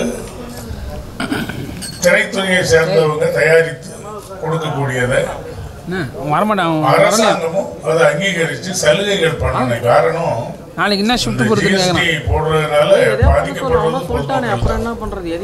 அதனால நான் மன்சூர் அலி கான் அவர்கள் பேசினதுல எனக்கும் இந்த கருத்துக்கள்ல உடன்பாடு உண்டு. மன்சூர் அலி கான் பேசும்போது தொகுப்பாளினி கந்து வட்டி வசூல் பண்றவரு. ஆனா உண்மையிலே இந்த படத்துல கந்து வட்டி வசூல் பண்ற கேப்டன் நான் தான் நினைக்கிறேன். ஆமா, இந்த கந்து வசூல் பண்ற அந்த படத்துல கேப்டனே நான் தான். ஆர்பி உதயகுமார், அதுக்கு மேல கன்னட நடிகர் கோமல், அதுக்கு மேல கேப்டன் நான். கேப்டன் பெரிய வில்லைன்னு வச்சுக்கோங்களேன். ஆமா, அதனால மன்சூர் அலி கான் கந்து வட்டி வசூல் பண்றவங்க நீ கூப்பிட்டதுல எனக்கு உடன்பாடு இல்லை. ஏன்னா அதை விட பெரிய இது இந்த படத்தை பொறுத்த அளவுல நான் தான். ஆமா, தெரியாதில்லை, சொல்லியிருக்க மாட்டீங்க. இந்த படம் தயாரிச்சுக்கிட்டு இருக்கும்போது படப்பிடிப்போட சகோதரர் இளைய திலகம் பிரபு அவர்கள், வெற்றி அவர்கள், கன்னட நடிகர் கோமல் அவர்கள், இவங்க நாங்கள் எல்லாருமே உட்கார்ந்து அவனையும் ஃபோன் பண்ணி சொல்லிக்கிறான் சுமூகமா பேசிக்கிட்டு இருந்தோம். அதுல தம்பி வெற்றியை பொறுத்த அளவுல சின்ன வயசு, ஓகே பரவாயில்ல. ஆனா ஒரு பிரபு சார் ஒரு அவ்வளவு எளிமையா எங்ககிட்ட எல்லாம் பொதுவா என்கிட்ட, நான் ஒரு வியாபாரிகள் சங்க தலைவர், என்கிட்ட அவ்வளவு இதுவா பழகி நீங்க ஒரு நாள் வீட்டுக்கு வாங்க ஐயா, என்கிட்ட நம்பர்லாம் கொடுத்தாரு. போன் பண்ண வாங்க ஐயா, வீட்டுல நான் ஓய்வா இருக்கிறேன், அன்னைக்கு வாங்க நம்ம பேசுவோம். அந்த அளவுக்கு இது பண்ணாரு. அதே போல இந்த கதை, இந்த படத்தோட கதை ஒரு சரித்திரம், கிராமம் சார்ந்த கதை. இதுல பேசும்போது ஒரு நண்பர் சொன்னாங்க, இது மதுராந்தகம், சங்கரன் கோயில், அப்படி கிராமப்புறங்கள்ல நல்லா ஓடும்னாங்க. உண்மைதான். இந்த படத்தோட கதை சிட்டியில் இருக்கிற வாழ்க்கைக்கு வேணா கொஞ்சம் வித்தியாசமா தெரியுமே தவிர, கிராமப்புறங்களில் இந்த கதை கண்டிப்பா மக்களை ஈர்க்கக்கூடிய ஒரு கதை. அந்த கதையை இயக்கி இருக்கக்கூடிய தம்பி மகாகந்தன் அவர்களும் நல்ல படம், ஒரு தொய்வு இல்லாமல் நல்ல எடுத்திருந்தாங்க. அதனால கண்டிப்பா இந்த படம் வெற்றி பெறும். இந்த படம் வெற்றி பெற்று பல சாதனைகளை படைக்க வேண்டும் என்று எல்லாம் வல்ல இறைவனையும் தமிழக மக்களையும் கேட்டுக்கொண்டு விடைபெறுகிறேன். நன்றி, வணக்கம். கேமரா வச்சிருக்கிற எல்லாருக்கும் உங்களுடைய ப்ரெஷர் எனக்கு என்னன்னு புரியுது. தயவு செஞ்சு 2 வாரத்தை ஹீரோயினை பேசிட்டா நாங்கள்லாம் டக்குன்னு கிளம்பிடுவோங்கிற மனநிலை. அப்போ தட்டு ஹீரோ தயவு செஞ்சு பேச சொல்லுங்க அப்படின்னு குரல் நீங்கள் அங்கே சொல்கிறது இங்கே வரைக்கும் கேட்குது. சும்மாவே மன்சூர் அலிகான் வந்து அண்ணன் வந்து பேசுவார். அவர் சும்மாவே அந்த ஆட்ட ஆடுவார். இவங்க அக்கா வர சலங்கை கட்டி விட்டுருச்சு. அவர் வந்து ஜிஎஸ்டி அது இதுன்னு பேசி ஆமாம் ½ பேசுனதில்லை. இந்த படத்துக்கும் பொலிட்டிக்கல் சம்பந்தமான படமா, இது வில்லேஜ் சம்பந்தமான படமா, கந்தசாமி ப்ரொடியூசர் எல்லாம் வந்து நாளைக்கு விஜிலன்ஸ் ரிப்போர்ட் கொடுத்துருப்பாங்க. இங்கே என்னென்ன பிரச்சனை இருந்தது, இந்த படத்துக்கும் ஏதாவது சம்மந்தம் இருக்கா, அந்த பிரச்சனைக்கும் சம்மந்தம் இருக்காங்க. உண்மையிலே அந்த படத்தில் ஒன்று இருக்குது. அப்படித்தான் வில்லங்கமாக தான் பேச வச்சிருக்கீங்கன்னு நினைக்கிறேன். ஸோ சின்ன படங்களுக்கு சக்தி என்ன சொன்ன மாதிரி சக்தி ஃபிலிம் ஃபேக்டரி ரொம்ப சின்ன படங்களை ரொம்ப அழகாக நேர்த்தியாக ரிலீஸ் பண்ணுறது வந்து ரொம்ப குறைவான ப்ரொடியூசராக கவனம் பண்ணி பண்ணுறாங்க. ரொம்ப நேர்த்தியாக நீங்கள் ஒவ்வொரு படங்களுமே சிறப்பாக பண்ணுறீங்க. ப்ளூ ஸ்டார் தொடர்ச்சி நான் பார்த்துக்கிட்டே இருக்கேன். ரொம்ப சிறப்பாக பண்ணுறாங்க. கந்தசாமி ரொம்ப நாளாக எனக்கு தெரியும். கந்தசாமி போலீஸாக இருந்துட்டு வேலையெல்லாம் தூக்கி போட்டுட்டு சினிமா தான் வாழ்க்கைன்னு சொல்லிட்டு வந்தவர். வரப்போட ரொம்ப நாளாக வந்து முதல் படம் பண்ணணும்னு தேடிட்டு இருந்தேன். நானும் அவருக்கு படம் பண்ண வேண்டியது பிக் பாஸ் முடிச்சு வெளில வந்தால் சில காரணங்களால் கொஞ்சம் தள்ளி போயிடுச்சு. ஒரு 2-3 கதை சொன்னார். என்கிட்ட ஓட்டுப்பட்டி ஒரு கதை இருக்குது, வேறு கதைகள் இருக்குது. இந்த கதையும் ஒரு நல்ல ஜனரஞ்சகமான மக்களுக்கு போய் சேரக்கூடிய ஒரு நல்ல கதையாக பண்ணியிருக்காரு. காலையில் குட் மார்னிங் வருதோ இல்லையோ அவருடைய போஸ்டர் ஒன்று வந்துடும், படம் சார்ந்த ஒரு தகவல் வந்துடும். இந்த படத்தின் மேலே அவர் இருக்கிற காதல். அதுக்கப்புறம் பிரபு சாரோட அனுபவத்தை பற்றி சொல்லிட்டாங்க. நானும் அவரோட நடிச்சிருக்கேன். அவரை பற்றி சொல்லணுன்னா ஒரே ஒரு வார்த்தையில் என்ன சொல்லணும்னா, புது நடிகர்கள் நடித்தா கூட நான் நடிக்கும்போது என்னுடைய அனுபவம் சொல்லுவேன். அந்த பக்கத்தில் சேர் வந்து அவர் கொண்டாந்து போட்டுருவாங்க. சீனியர் அவருடைய அசிஸ்டன்ட் இருப்பாங்க. அவர் அசிஸ்டண்ட்டை கூப்பிட்டு எனக்கு ஒரு சேர் போட்டு பக்கத்தில் உட்கார்ந்ததுக்கப்புறம் தான் அவர் உட்காருவார். இது வந்து ஒரு பெரிய கல்ச்சர் வந்து, அதாவது எந்த நடிகர் என்ன வயசு எவ்வளோ அனுபவம் இருக்குலாம் இல்லை, எல்லாரையும் அந்த சரிசமமாக நடத்தக்கூடிய பக்கம், சாப்பாடு, அன்பு, இது எல்லாமே உங்களுக்கு இந்த படத்தில் அவருடைய பிளஸ்ஸிங் உங்களுக்கு கிடைச்சிருக்கும். அதை கொடுத்துட்டு போயிட்டாரு. குறிப்பாக வெற்றி, எனக்கு கந்தசாமி ரொம்ப நாளாக தெரியும். இப்போ மகா கந்தன் அந்த படத்தில் அவருடைய உழைப்பு அதிகமாக அந்த படத்தில் கொடுத்துருக்காரு. முக்கியமாக இங்கே வந்த 2 விஷயத்துக்குன்னா வெற்றியை வாழ்த்துறதுக்கும் கந்தசாமியை வாழ்த்துறதுக்கும் மொத்த திரைக்கலைஞர்கள் வந்து எல்லாரையுமே வாழ்த்துன்னு. அதுக்கப்புறம் நான் அதான் சார் வரேன். ஏன்னா ஜிஎஸ்டி வரைக்கும் அமித்ஷாலேருந்து மோடி வரைக்கும் போயிட்டோம். ஆனால் நம்ம மியூசிக்கரை பற்றி யாருமே பேசவே இல்லை. இசை வெளியீட்டு விழாக்களில் நிறைய அரசியல் பேசுகிறோம். ஆனால் அந்த இசை வெளியீட்டாக்கு முக்கிய காரணமான யார் லிரிக் ரைட்டரு, யார் வந்து பாடல்கள் பண்ணியிருக்காங்க, இசை பண்ணியிருக்காங்கன்னு நம்ம எல்லாரும் பேச மறந்துடுறோம். பட் அவருடைய மியூசிக் வந்து டீசர் ஆர்ஆர் எல்லாமே எனக்கு கேட்டது ரொம்ப நல்லாயிருக்கு, ரொம்ப நல்லாயிருக்கு. அப்புறம் ஃபைட் மாஸ்டர் எனக்கும் பண்ணியிருக்காரு. ஸோ நல்ல யங்ஸ்டர், பெரிய ஃபைட் மாஸ்டர் வரக்கூடிய அளவுக்கு வாய்ப்பு இருக்குது. இந்த படமும் ரொம்ப நல்லா பண்ணியிருக்காரு. அண்ட் ஹீரோயின் ரொம்ப தமிழ் முகமாக அழகாக இருக்கீங்கம்மா, ரொம்ப சிறப்பாக இருக்குது. ஸோ எல்லாருக்கும் உங்கள் பிளெஸிங்ஸை கொடுங்க. இந்த படம் தியேட்டருக்கு 30ஆம் தேதி வருது. ஒரு நல்ல படங்களை கொண்டாட எப்பவுமே தமிழ் சினிமா மறக்கிறதில்ல. சின்ன படங்களுக்கு எப்பவுமே சின்ன தியேட்டர் போடணும்னு எல்லாமே சொல்லுவாங்க. ஏன்னா அந்த க்ரௌட் வந்து ஒரு 250 சீட்டு 3 சீட் இருந்துச்சுன்னா ஒரு 150 பேர் உட்கார்ந்தாலே அந்த அரங்கு வந்து ஒரு 50% நிறைஞ்சிருக்குன்னு சொல்லுவாங்க. கந்தசாமி என்ன பிளான் பண்ணான்னு தெரியல, சத்தியம் தியேட்டரில் வைக்க வேண்டிய ஆடியோ லான்ச்சை இங்கே கொண்டாந்து வச்சு கார் பார்க்கிங் இடம் இல்லை, உள்ளே இருந்து வந்தால் இங்கே மேடையில் உட்கார்றதுக்கே சீட்டு இடம் இல்லை. நாங்கள் எங்களை கூட சொன்னார், கம்மியான பேர் தான் கூப்பிட்டுருக்கேன், கம்மியான பேர் தான் கூப்பிட்டுருக்கேன். வாழ்க்கையில் தெரிஞ்ச மொத்த பேரையும் ஆடியோ லான்ச் கூப்பிட்டுருக்காரு. ஏன்னா முதல் தடவை அவர் படம் பண்ணார், வந்தாகணும்னு எல்லாருமே வந்துட்டோம், வேறு வழி இல்லாமல். ஸோ இங்கே ஸ்டேஜில் உட்காரதுக்கும் இடம் இல்லை, யார் பேசணும், இப்போ யார் நிற்கணும், என்ன பண்ணணும்னு தெரியாமல் ஏசியை கொஞ்ச நேரத்துக்கு முன்னாடி ஆஃப் பண்ணிட்டாங்க. இவங்க இத்தனை பேர் உட்காந்துருக்காங்க, 12 மணிக்கு தான் கிளம்பி வெளியில் போனாங்க. அவரும் உட்காந்து நாங்களும் எனக்கு வேறு தோடிக்கிட்டு இருக்கு. இப்போ வந்து எந்திரிச்சு போயிட்டா வேறு ஏதோ கந்தசாமி எனக்கு பிரச்சனை, கோச்சிட்டு போயிட்டாரு நினச்சிக்க போகிறான்னு வேறு எல்லாம் தர்ம சங்கடமாக உட்காந்துருந்தோம். மன்சூர் அலிகான் பேச ஆரம்பித்தோடனே கோபி எடிட்டர் சங்க தலைவர் கிளம்பி போயிட்டாரு. என் பிரதர் சொல்லிடுங்க கந்தசாமி கிளம்பி போகிறேன், ரொம்ப நேரம் அது பிளஸிங்கை விஷ் பண்ணிடுங்கன்னு சொல்லிட்டு. ஸோ இங்கே நிறைய பிரச்சனைகள் சின்ன சின்ன அசௌகரியங்கள் இருந்தாலும் இங்கே வந்திருக்கிற ஒரே ஒரு காரணம், இந்த சின்ன படம்ங்கிறது நாளைக்கு பெரிய படம் ஆக வேண்டியது உங்களுடைய பிளஸிங்கில் தான் இருக்குது. ஏன்னா ஒரு சின்ன படம் வெற்றி படம் அப்படிங்கிறது வந்து எப்போ நடக்கும்னா அந்த படத்தை பார்த்துட்டு நீங்கள் போடக்கூடிய கமெண்ட்ஸ். இன்னைக்கு படம் பார்த்துட்டு எப்படி நல்லா இல்லைன்னு சொல்கிற உரிமை எல்லாருக்கும் இருக்கோ, தயவு செஞ்சு நல்ல படம் பார்த்தீங்கன்னா அதை வாழ்த்தி ஒரு குறு செய்தியாக உங்களுடைய சமூக வலைத்தளத்தில் போடுங்க. அதுதான் இன்னைக்கு பெரிய விளம்பரமாக இன்னைக்கு தேவைப்படுகிறது. நல்ல படங்களை உயிர்ப்போடு வைப்பதற்கு உங்கள் வாழ்த்துக்களும் உங்கள் குறு செய்தியும் தேவைப்படுகிறது. ஏன்னா நிறைய சின்ன படங்களுக்கு ப்ரொமோஷனுக்கு நிறைய பைசா பண்ணுற அளவுக்கு ப்ரொடியூசர்ஸ்க்கு நிறைய நேரம் பண்ணுறதுக்கு வாய்ப்பு இல்லை. அப்புறம் இப்போ ப்ரெஸ் மீட்டுன்னு ஒன்று தனியாக நடக்குது, இன்ஃப்ளூயன்சர்ஸ் மீட்டுன்னு தனியாக ஒன்று வைக்க வேண்டியது இருக்குது. இப்போ அது ஒரு கல்ச்சர் புதுசாக உருவாகிட்டு இருக்கு. ஸோ இதுக்கெல்லாம் நிறைய பொருளாதார தேவைகள் வந்து அதிகமாகிட்டு இருக்கு படத்தை கொண்டு இன்னைக்கு சேர்க்கறதுல. இந்த படங்கள் நல்ல கையில் சக்தி ஃபிலிம் ஃபேக்டரியில் வந்து உங்களுக்கு சேர்ந்துருக்கு. உங்களுக்கு வைக்கக்கூடிய ஒரே ஒரு கோரிக்கை தானே, ஈவினிங் ஷோ மட்டும் வாங்கி கொடுங்க. இதுதான் ரொம்ப முக்கியம் இந்த படங்களுக்கு. நிறைய பேர் வந்து இப்போ கூட ரீசெண்டாக டைரக்டர் ஒருத்தர் பேசினார், பார்த்தேன். எனக்கு ஷோவே கிடைக்கல, ப்ரெசன்ட் மீடியா நம்பி தான் நான் வந்து நிற்கிறேன், டிஸ்ட்ரிபியூட்டர் ஏமாற்றிட்டான்னு சொல்லிட்டு ஒருத்தர் பேசினார். ரொம்ப மனசு கஷ்டமாக இருந்தது. ஃபால்ஸ் ப்ராமிஸ் கொடுத்து அவங்க ஹோப் பண்ணி ரிலீஸ் பண்ணி அதுக்கப்புறம் 4 கோடி 5 கோடி எடுத்துகிட்டு அது பண்ண முடியாத ஒரு சூழல் இருக்குது. இந்த படம் நீங்கள் இன்னும் சேஃப் ஹேண்ட்ஸில் இருக்கீங்க, சக்தி ஃபிலிம் ஃபேக்டரியில் ஒப்படைச்சிட்டீங்க. எல்லாருக்கும் ஒரு வெற்றி படமாக அமையட்டும். வெற்றி உங்களுக்கும் இந்த படம் அடுத்து ஒரு மைல்கல்லாக இருக்கட்டும். ஒரு சினிமாவில் பெரிய ஹீரோவாக வர்றதுக்கான முயற்சியாக ஒவ்வொரு கதையாக நல்லா தேர்வு பண்ணி நல்லா பண்ணிகிட்டு இருக்கீங்க. என்டையர் அந்த ப்ரொடியூசர் உங்களுக்கு விளம்பரம் நல்லா இருக்குது சார், நல்லா பண்ணுங்கள். பெரிய படத்துக்கு உண்டான விளம்பரம் விசிபிலிட்டியை நீங்கள் ஒரு சின்ன படங்களுக்கு கொடுக்கும்போது தான் அது பெரிய படமாக மாறும். அதுவும் அவர் கைட் பண்ணுறதுக்கு நல்லா இருக்காரு. ஸோ சிறப்பான ஒரு படமாக வரட்டும். வாழ்த்து கூறி விளைவிக்க நன்றி, வணக்கம். And I want to be an actor. So நான் இன்னைக்கு இங்கே வந்து எல்லாருக்கும் நன்றி சொல்ல கடமைப்பட்டிருக்கேன். ஒரு புது டைரக்டர், ஒரு புது ப்ரொடியூசர், அவங்களோட அழைப்பை ஏற்று இங்கே வந்த எல்லாருக்கும் ரொம்ப நன்றி.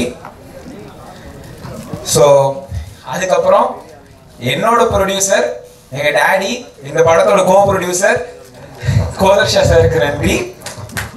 உங்களுக்கு மட்டும் அவர் பையன் இல்லை, எனக்கும் ஒரு பையன் மாதிரி தாங்க. கோ ப்ரொடியூசராக வந்து எங்கள் ஃபாரூக் அங்கிளுக்கு ரொம்ப நன்றி.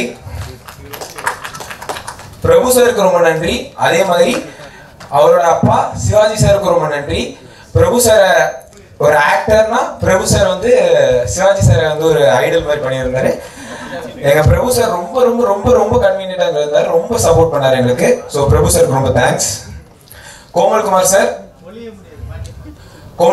ரொம்ப தேங்க்யூ. லிட்டரலாக எங்களுக்கு ரொம்ப ரொம்ப சப்போர்ட் பண்ணாரு. ரொம்ப சிம்பிளாக ரொம்ப ஒரு வெர்சடைலான ஆக்டர் எங்கள் கோமல்குமார் சார். ஆலிவர் அங்கிள் கேமராமேன் எங்களுக்கு டைரக்டர் இன்ட்ரடியூஸ் பண்ணி வச்சாரு, ரொம்ப தேங்க்ஸ்.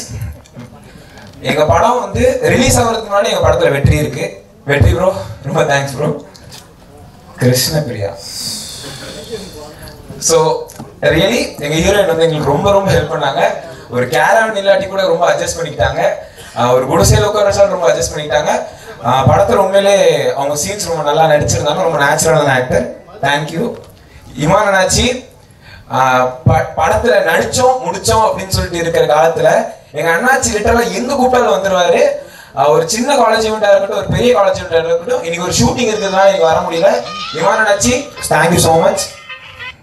தங்கோதர் அண்ணன், உங்க ஜோக்ஸ் நான் சின்ன வயசுல இருந்து பார்த்துட்டு இருக்கேன். அதுக்கு உங்களுக்கு வயசாகல, நான் சின்ன வயசுல இருந்து பார்த்துட்டு இருக்கேன். ரொம்ப தேங்க்ஸ்ண்ணே. நான் கூப்பிட்டு ஈவெண்ட் வந்திருக்கேன். டிஎஸ்ஆர் சார் ரொம்ப தேங்க்ஸ். மன்சூர் அலி கான் சார் ரொம்ப தேங்க்ஸ். இந்த விழாவின் நாயகன் எங்கள் லவ்ஃபில் ராஜா அண்ணன், தேங்க்யூ ஸோ மச். நான் ரொம்ப ரொம்ப டார்ச்சர் பண்ணியிருக்கேன் அண்ணனை. கால் பண்ணி அது வேணும் இது வேணும் இது வேணும் அது வேணும்னு சொல்லி கேட்டு ரொம்ப டார்ச்சர் பண்ணியிருக்கேன். இதுக்கப்புறமாவும் பண்ணுவேன். எங்கள் அண்ணன் தேங்க்யூ. வைரமுத்து சார் என்னதான் நாங்கள் சின்ன படமா இருந்தாலும் எங்களுக்கு ரொம்ப ஹெல்ப் பண்ணியிருந்தாரு. எங்க டைரக்டர் கொடுக்குற எல்லா கரெக்ஷன்ஸையும் ஏத்துக்கிட்டு திருப்பி கரெக்ஷன் பண்ணி கொடுத்துரு. மோகன்ராஜன் அண்ணன்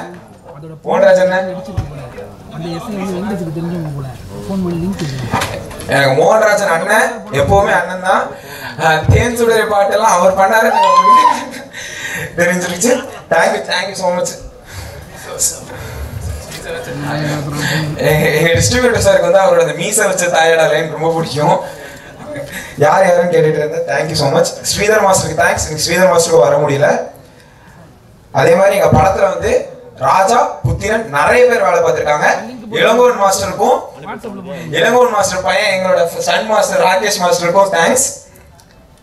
அப்புறம் இந்த படத்துல எனக்கு டீச்சரா எங்க டேடிக்கு டீச்சரா ஒருத்தங்க இருந்தாங்க, ராஜ் அங்கிள். டைரக்டர் சொல்ல மறந்துட்டாரு, என் சார்பாகவும் டைரக்டர் சார்பாகவும் ரொம்ப நன்றி.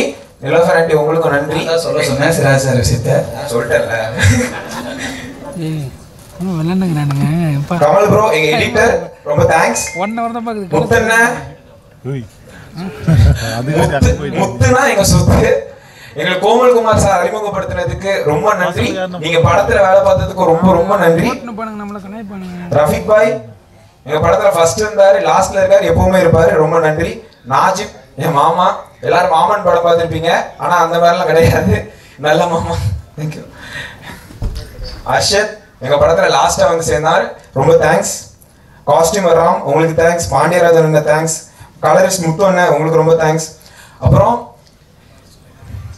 எங்க படத்துல என்னோட ரொம்ப ஆக்டிவா இருந்தாரு எங்க டைமண்ட் பாபு சார், ரொம்ப தேங்க்ஸ். ஃபிலிம் நியூஸ் ஆனந்தன் சாருக்கு ரொம்ப தேங்க்ஸ், எங்களுக்கு ஒரு சச்ச ஒரு ஜெம் எங்களுக்கு கொடுத்ததுக்கு. ஸ்டில்ஸ் விஜய் அண்ணனுக்கு தேங்க்ஸ். அன்வர் பாய்க்கு தேங்க்ஸ். போஸ்டர் டிசைனர் செல்வாவுக்கு தேங்க்ஸ். அப்புறம் இந்த படத்துல ஒரு 2 கண்ணு மாதிரினா எங்க வசீர் அங்கிளும் எங்க ரசூல் பாயும் ரொம்ப ரொம்ப நன்றி. எங்க இருந்தாலும் நன்றி. எங்க ரசூல் பாய் வாங்கி கொடுத்து ட்ரெஸ் மட்டும் போட மாட்டேன்னு சொல்லிட்டு ரொம்ப ஸ்ட்ரிக்டா சொல்லிட்டாரு, இதனால ரொம்ப நன்றி. பிரபாகர் அங்கிள் எங்களுக்கு பிரபு சாரை கொடுத்ததுக்கு ரொம்ப நன்றி. எனக்கு டெய்லி ஒரு சப்போர்ட்டா இருக்கட்டும், ரொம்ப ரொம்ப ரொம்ப உறுதுணையா இருந்தாரு, ரொம்ப தேங்க்ஸ். ரோஷினி அக்கா எங்க லீகல் ரொம்ப தேங்க்ஸ். ஜிதேஷ் ப்ரோ நாங்க எங்களுக்கு வந்து ஃபர்ஸ்ட் பிசினஸ் கொடுத்த ஒரே ஆள் ட்ரெண்ட் மியூசிக் வந்து ஜிதேஷ் ப்ரோ, ரொம்ப ரொம்ப தேங்க்ஸ். ஏபி இன்டர்நேஷனல் குமார் சாருக்கு ரொம்ப தேங்க்ஸ்.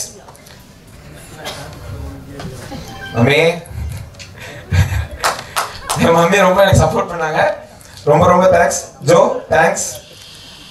ராயல் காக்கா அங்கிள், பீர் அங்கிள் ரொம்ப தேங்க்ஸ் அங்கிள், உங்களுக்கும் thanks. Ravi Sandy family gang everyone thanks. Joy uncle sir ரொம்ப thanks uncle. Ajith bro, Ganapathi எல்லாரும் எங்க படத்துல ஒர்க் பண்ண ஆர்டிஸ்ட், அருணாச்சலம், இசபெல்லா எல்லாருக்கும் ரொம்ப தேங்க்ஸ்.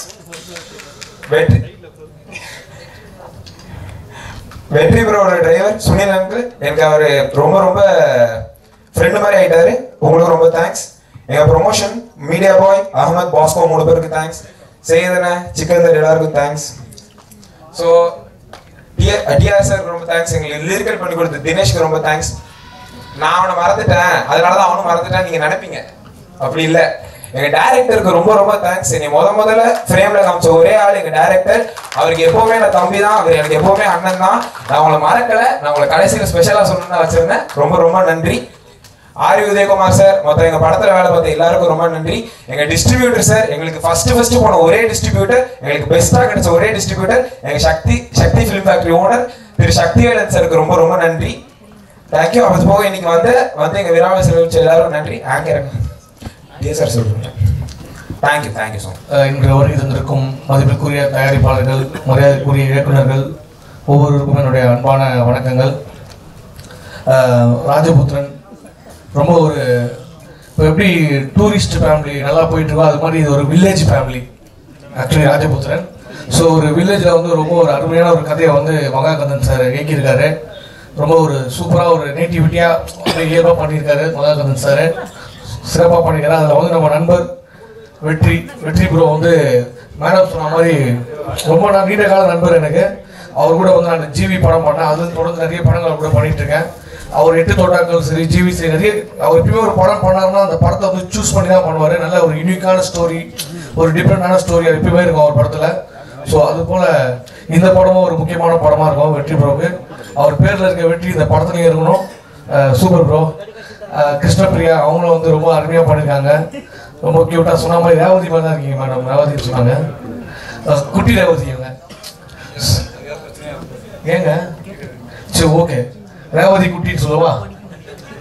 ஸோ அது மாதிரி ஓகே, அது ரொம்ப ஒரு ஜாலியான படம். அது ஒரு அதில் ஒரு எமோஷனல் ரொம்ப பண்ணியிருக்காங்க. இளையத்திலகம் பிரபு சார் ஒரு லெஜெண்டரி ஆக்டர். அவர் இந்த படத்தில் ஒரு முக்கியமான ஒரு கதாபாத்திரம் பண்ணியிருக்காரு, சூப்பராக பண்ணியிருக்காரு. அவரை வாழ்த்த வயதில் நம்ம இதெல்லாம் சொல்கிறேன் நான். பட் இருந்தாலும் அவரை பார்த்தீங்கன்னா வந்து சின்ன தம்பி படம் வரும்போது நான் குழந்தையா இருந்தேன்.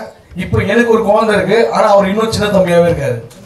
ஒரு அழகுலையும் சிரிப்புலையும் அப்படியே சின்ன தம்பியாகவே இருக்காரு. அவரெல்லாம் பார்த்தீங்கன்னா படத்தில் சிரிச்சா வச்சுன்னா ஒரு பொண்ணை பார்த்து கன்னத்தில் குழி விடும். இதே நம்ம ஒரு பொண்ணை பார்த்து சிரிச்சா கன்னத்தில் அடி விடும். ஏன்னா அவருக்கு அந்த சிரிப்பு அவ்வளோ அழகாக இருக்கும், கன்னத்தில் அவ்வளோ அழகாக இருக்கும். இப்போலாம் வந்து பார்த்தீங்கன்னா இயற்கையாகவே இருக்கு அவருக்கு. ஆனால் இப்போ செயற்கையாகவே எல்லாம் பண்ணுறாங்க, கன்னத்தில் குழியாக வைக்கிறாங்க. பட் தான் அந்த அளவுக்கு ஒரு மிகப்பெரிய நடிகர் கூட நடிச்சதுல வந்து ரொம்ப சந்தோஷம். நிறைய பேர் நடிச்சிருக்காங்க படத்தில். மன்சூரிகாந்த் சார், இமான் அண்ணாச்சி, அப்புறம் கன்னட நடிகர் கோமல் குமார் சார் பண்ணியிருக்காரு. நிறைய கதாபாத்திரங்கள் பண்ணியிருக்காங்க. இந்த படத்தை வந்து ரொம்ப அருமையாக இருக்காரு. ப்ரொடியூசர் பண்ணியிருக்காங்க, ப்ரொடக்ஷன் பண்ணியிருக்காங்க கோதசா சார். சபி ரொம்ப அருமையாக பேசுறாரு. அவரு ஒரு ஆர்டிஸ்ட் மாதிரி பேச ஆரம்பிச்சிட்டாரு. ரொம்ப ஆமாம் உண்மைதான். அது இல்லாமல் மியூசிக் வந்து நோபல் அவர் வந்து ரொம்ப அருமையான மியூசிக்கு. ஒரு வாங்க சார் நோபல் கரெக்டாக சார் பேர். ஓகே, நோபல் பரிசு நாகோஷிவன். ஆமாம், ரொம்ப சூப்பரான பாட்டெலாம் போட்டிருக்காரு. ரொம்ப சந்தோஷமாக அந்த பாட்டு கேட்குது. ஆகாசத்தை தொட்டாச்சின்னு ஒரு பாட்டு, ரொம்ப அருமையான சாங்கு. கவிப்பேரரசு வைரமுத்து அவர்கள் வந்து எழுதியிருக்காங்க, ரொம்ப அற்புதமான சாங்கு. அதே மாதிரி நிறைய பாட்டு நம்ம சார் எழுதியிருக்காரு. மோகன் ராஜா எழுதியிருக்காரு. ஆனால் மோகன் ராஜா பற்றி சொல்கிறேன், அவரோட ஃபேன் நான். லவர் பந்து படத்தில் சில்லாஞ்சிருக்கிய பாட்டு, குட் நைட்டில் நிறைய பாட்டு எழுதியிருக்காரு.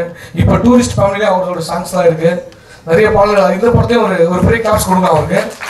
நிறைய சாங்ஸ் எழுதியிருக்காரு. இந்த படத்துலேயும் எனக்கு பிடிச்ச சாங் ஒன்று இருக்குது, உமா தர அம்மா அவரியா அப்படின்னு ஒரு சாங்கு. அந்த சாங்கை வந்து டிஆர் சார் தான் பாடியிருக்காரு. இப்போ அவர் ஸ்டைலில் சொல்லணும்னா அந்த பாட்டு எப்படின்னு சொல்லலாம். சவுகார்பேட்டையில் இருப்பாங்க செட்டு, இந்த படத்தில் டிஆர் பாடியிருக்காரு ஒரு பாட்டு. அதை கேட்டு சின்ன பசங்களாம் போட போகிறாங்க மெட்டு. ஏரோப்ளேனில் ஓட்டினா ஒரு பைலட்டு. இந்த பாட்டு தான் இந்த படத்தில் ஹைலைட்டு. அந்த மாதிரி ரொம்ப ஒரு ஜாலியான பாட்டு, அது ஒரு இன்ட்ரெஸ்டிங்காக இருக்கும். ஸோ ஒரு நல்ல ஒரு படத்தில் நான் நடிச்சிருக்கிறது ரொம்ப சந்தோஷம். இந்த படத்துக்கு உங்களோட சப்போர்ட் எப்பயுமே இருக்கணும். நன்றி, தேங்க்யூ ஸோ மச். அது இல்லாமல் ஸ்டண்ட் மாஸ்டர் வந்திருக்காரு ராகேஷ், அவரும் வந்து கலகியிருக்காரு. அந்த கிளைமேக்ஸ் ஃபைட்லாம் ரொம்ப சூப்பராக பண்ணியிருக்காரு. இன்னும் ஒவ்வொரு டெக்னீஷியனுமே வந்து இந்த படத்தில் வந்து ரொம்ப அருமையாக ஒர்க் பண்ணியிருக்காங்க.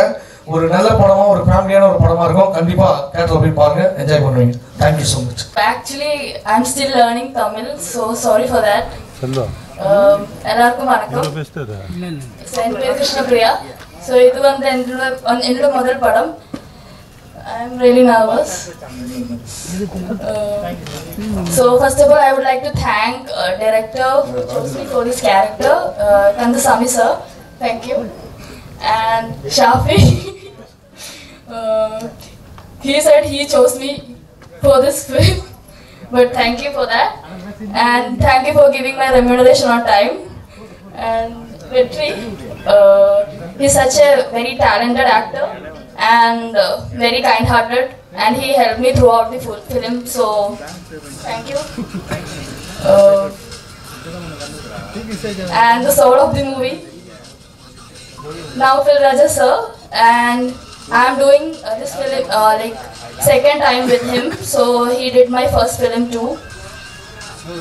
And last but not the least, Prabhu sir, he's the one of the best person I ever met in my life. And he helped me, he teach me a lot of things, which literally support me. I'm very nervous, sorry for that. Thank you so much.